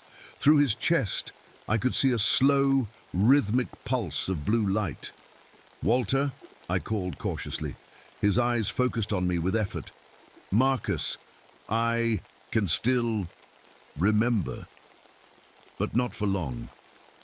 His voice had a crystalline quality, like ice cracking. "We want to help you," I said, taking a step closer. "Can't help, can't stop it." He struggled with each word. "It's so old, Marcus, so patient." "What does it want?" I asked. "To spread, to reclaim." Dixon's partially transformed face twisted in what might have been pain. "It slept in the ice for millions of years, dreaming of the world it knew, a world of ice. An ice age," I realized. "It wants to create a new ice age." Dixon nodded, ice crystals falling from his hair. "The heat hurts it, but it needs it to transform others, to make enough of its kind, to achieve critical mass," Elaine whispered beside me. "Enough creatures to begin cooling large areas." "Walter," I said urgently, "how do we stop it?" Dixon's eyes flared with blue light. "You already know. Fire and ice. Extremes." His body suddenly stiffened. The blue pulse in his chest beat faster. "It's coming," he gasped. "It knows I'm talking to you. Run!" We barely made it to the tree line before the temperature plummeted. The hot spring beside Dixon froze solid in seconds, and the adult creature appeared from the forest, massive, terrifying, its antlers now fully regrown into an elaborate crown of ice. It approached Dixon and placed what passed for a hand on his shoulder. Dixon shuddered, then straightened, the blue light in his chest now pulsing in the same rhythm as the creature's. The transformation was complete. Walter Dixon was gone. We retreated to the ranger station to regroup. The situation had become critical. Dixon was now fully under the creature's control, and his knowledge of the park and ranger procedures made him a dangerous ally for the Ice Stalker. "We need to act fast," I told the team, "before it creates more like itself. Or before Dixon leads it straight to us," Rebecca added grimly. Elaine spread her thermal maps on the table. "If Mitchell is right about the core being vulnerable to heat, we need something much hotter than ordinary fire." "The Grand Prismatic Spring," I said immediately. "It's nearly 200 degrees Fahrenheit and full of minerals that might disrupt its biology." "But how do we lure it there?" Rebecca asked. "It's clearly intelligent enough to avoid obvious traps." Before I could answer, Benjamin appeared at the door of the station. He carried a bundle wrapped in leather. "Your plan has merit," he said, unwrapping the bundle to reveal several spear points made of copper. "But you need the right weapons. Regular metals become brittle in extreme cold, but copper remains strong and conducts heat." "Copper weapons?" One of the rangers sounded skeptical. My ancestors learned this during the last awakening, Benjamin explained. Copper can wound it where other weapons fail. Something clicked in my mind. That matches what I saw when we encountered it in the ice tunnels. The regular bullets didn't seem to hurt it much, but they were steel-jacketed. Copper would conduct heat differently, while the others prepared the copper weapons, fastening the points to sturdy wooden shafts. I pulled Benjamin aside. "There's more to your involvement than you've told me," I said quietly. He held my gaze steadily. "My great-grandfather was there when it last awoke. He was the only survivor of those who fought it. How did they stop it then? They didn't kill it. They couldn't. They only managed to drive it back to its sleep beneath the ice." His eyes darkened. "Many died. The Cold One is ancient and powerful." "But vulnerable to heat," I pressed. "Yes, and to those it has a connection with, like the wolves," he nodded. "And perhaps those it has begun to change, like your friend Dixon. The bond works both ways." That gave me an idea. If Dixon still retained some small part of his humanity, maybe he could help us from within. And if the wolves had their own agenda regarding the creature, perhaps they could be allies rather than obstacles. Our plan came together quickly. We would use the copper weapons to drive the creature toward the grand prismatic spring.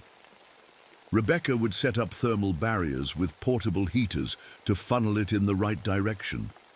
Elaine would monitor thermal activity, giving us warning if it tried to create another localized blizzard. As for me, I would be the bait. The creature had seemed to focus on me during our previous encounters, perhaps sensing my connection to the wolves it once commanded. Before we set out, I went alone to find Shadow's pack. I didn't have Benjamin's spiritual connection to the wolves, but I had studied them for months. I knew their territories, their behaviors, their individual personalities. I found them near the edge of the forest, watching me with those intelligent eyes. Shadow approached cautiously, stopping just a few yards away. "I need your help," I said simply, knowing she couldn't understand my words but might sense my intent. "We have a common enemy." Shadow tilted her head, ears alert. Then she turned and trotted a short distance before looking back. The classic wolf invitation to follow. She led me to a small clearing where the snow had been disturbed. At first, I didn't understand what I was seeing. Then I realized it was a crude map drawn by wolf paws in the snow. It showed the terrain around the Grand Prismatic Spring with a clear path marked through it. The wolves weren't just intelligent. They had been planning this too. "You've been waiting for someone to help you fight it," I realized aloud, "for generations." Shadow made a soft sound, not quite a whine, not quite a growl. Then she and her pack melted back into the forest. I returned to the others with renewed determination. We had allies we never expected. Now we just needed to execute our plan before the creature could create more of its kind. As night fell, we moved into position around the thermal area. The steam rising from the hot springs created an eerie fog that limited visibility. A disadvantage for us, but hopefully for the creature as well. I took my position near the edge of the forest, copper spear in hand, and waited. The plan was for me to attract its attention, then lead it along our prepared route toward the Grand Prismatic Spring. Hours passed.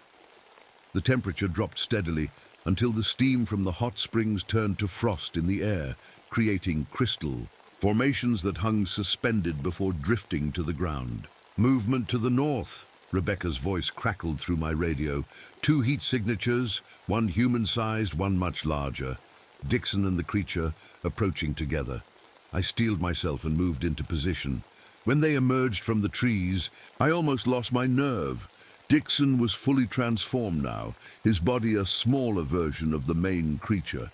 The original towered beside him, its antlers now so elaborate they resembled a frozen crown. Its transparent skin revealed organs pulsing with blue-black energy. They moved with fluid grace across the frozen ground, leaving trails of deeper frost behind them. When Dixon spotted me, he raised a hand that was no longer human. "Marcus," he called, his voice like ice cracking. "Join us, the cold. It shows you things, beautiful things." "Walter," I called back, "fight it. Help us stop this." The main creature let out a low growl, frost billowing from its mouth. Dixon's expression hardened. Too late for me. Too late for all of you. The world turns cold again, as it should be. They started moving toward me. I gripped my copper spear tighter and began backing away, leading them toward our planned route. The trap was set. Now we just had to spring it and hope it was enough to stop something that had survived since the dawn of time. As I retreated, calling taunts to keep their attention, I caught glimpses of wolves moving through the forest alongside us. Shadows. Pack, following the plan they somehow knew without being told. The ancient dance between predator and prey had begun again. But this time, the humans and wolves were hunting together. And our target was something that had never faced such a coordinated attack before. I just hoped it would be enough.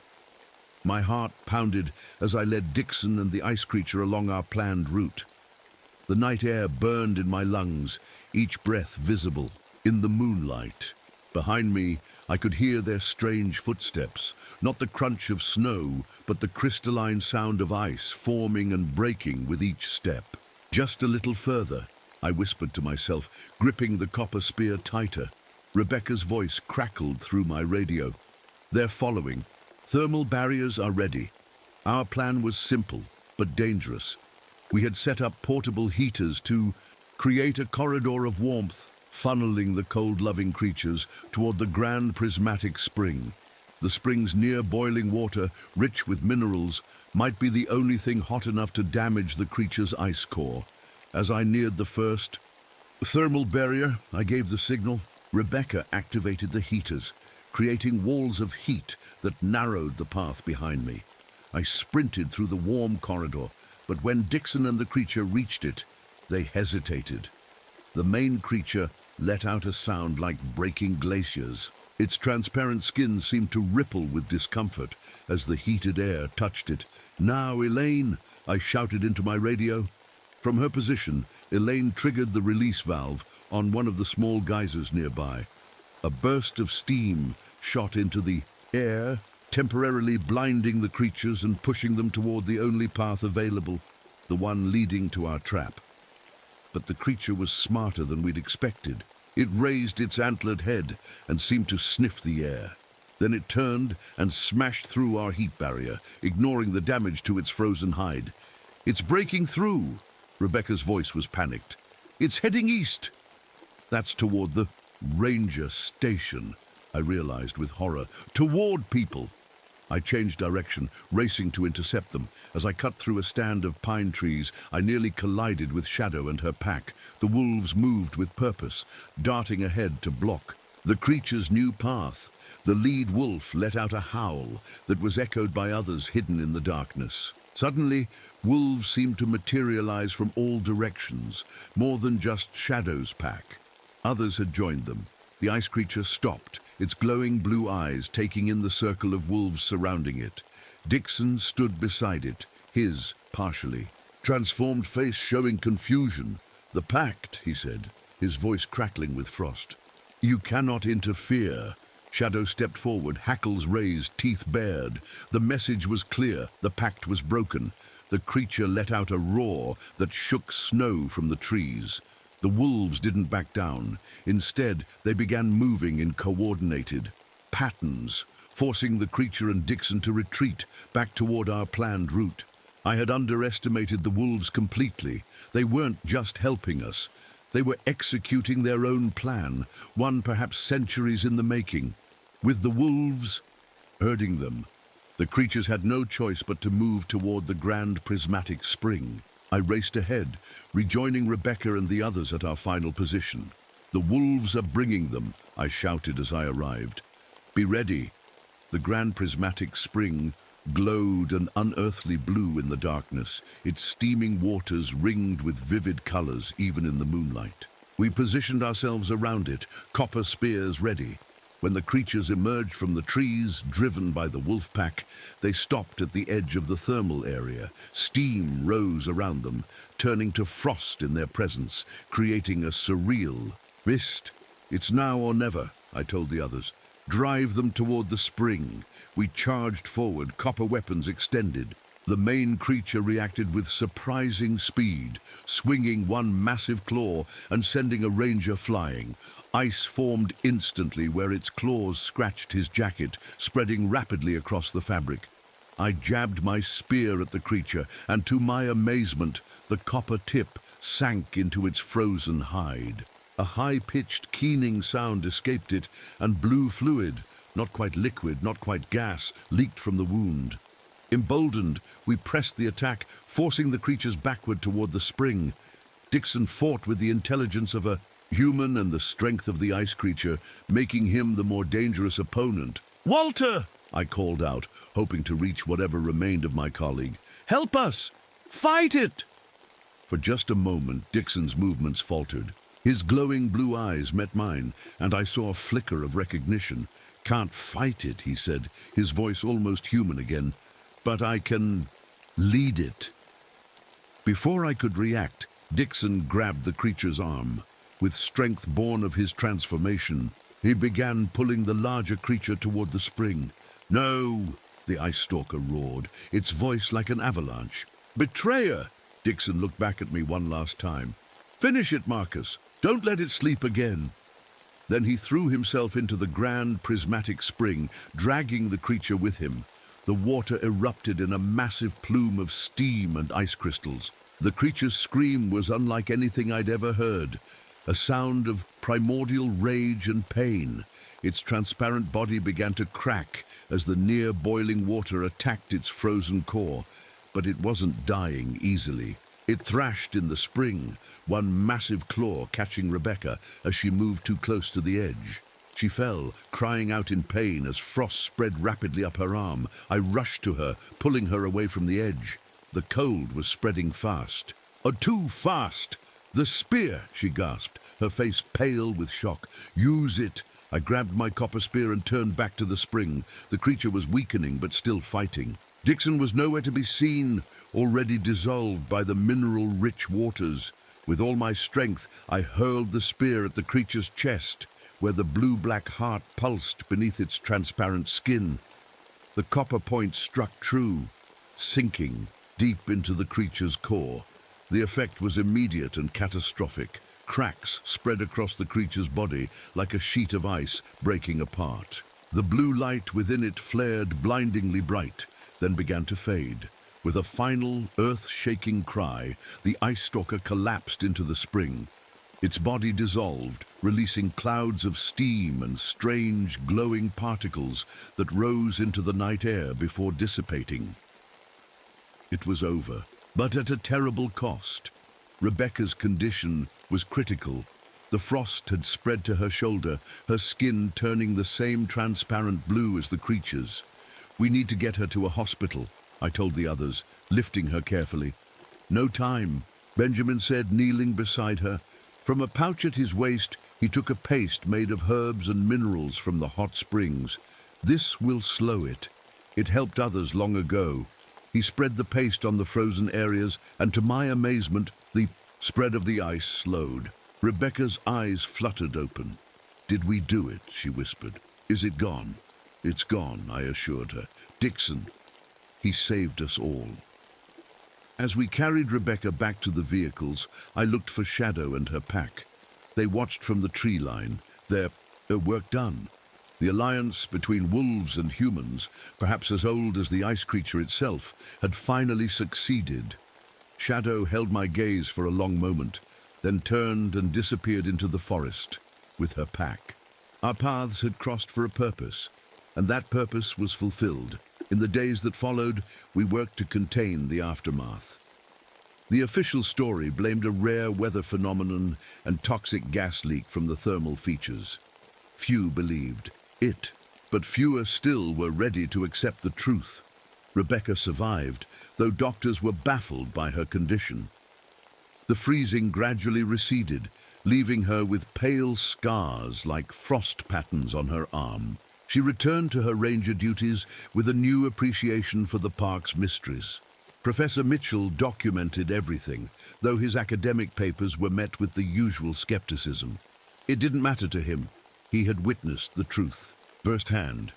Elaine's research into the thermal activity gained new attention when she connected it to climate change impacts on Yellowstone's geothermal system. She never mentioned the ice creature in her published work, but she made sure the Park Service monitored temperature anomalies more carefully. Benjamin and I developed a deeper respect for each other's approaches to understanding nature. The combination of scientific knowledge and indigenous wisdom had been key to our survival. As for Dixon, he was listed as lost in the line of duty, a hero who gave his life protecting the park. It wasn't the whole truth, but it was true enough. 5 years later, I was still in Yellowstone. My wolf research had expanded, and the reintroduction program was deemed a success. New packs had established territories throughout the park, bringing balance back to an ecosystem that had missed them.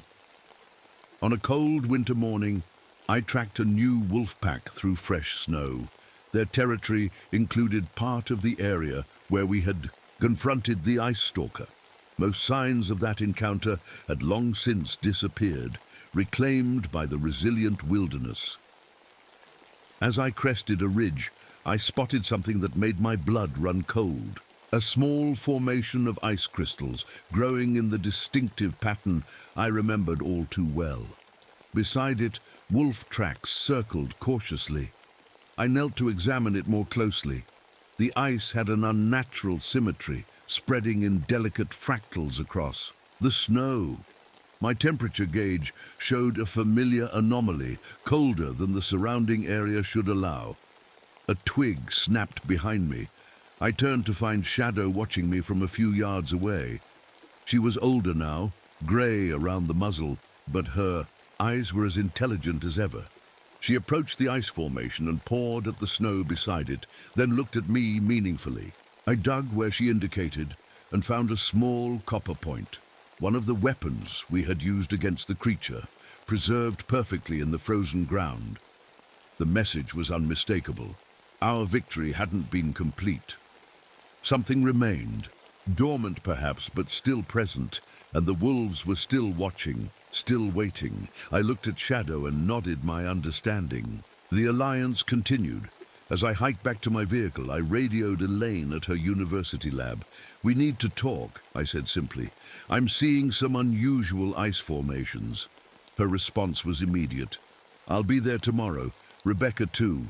The wind picked up, carrying the haunting howl of wolves across the valley. It wasn't a hunting call or a territorial claim. It was a warning. Winter was coming, and something ancient stirred beneath the ice once more. But this time, we would be ready.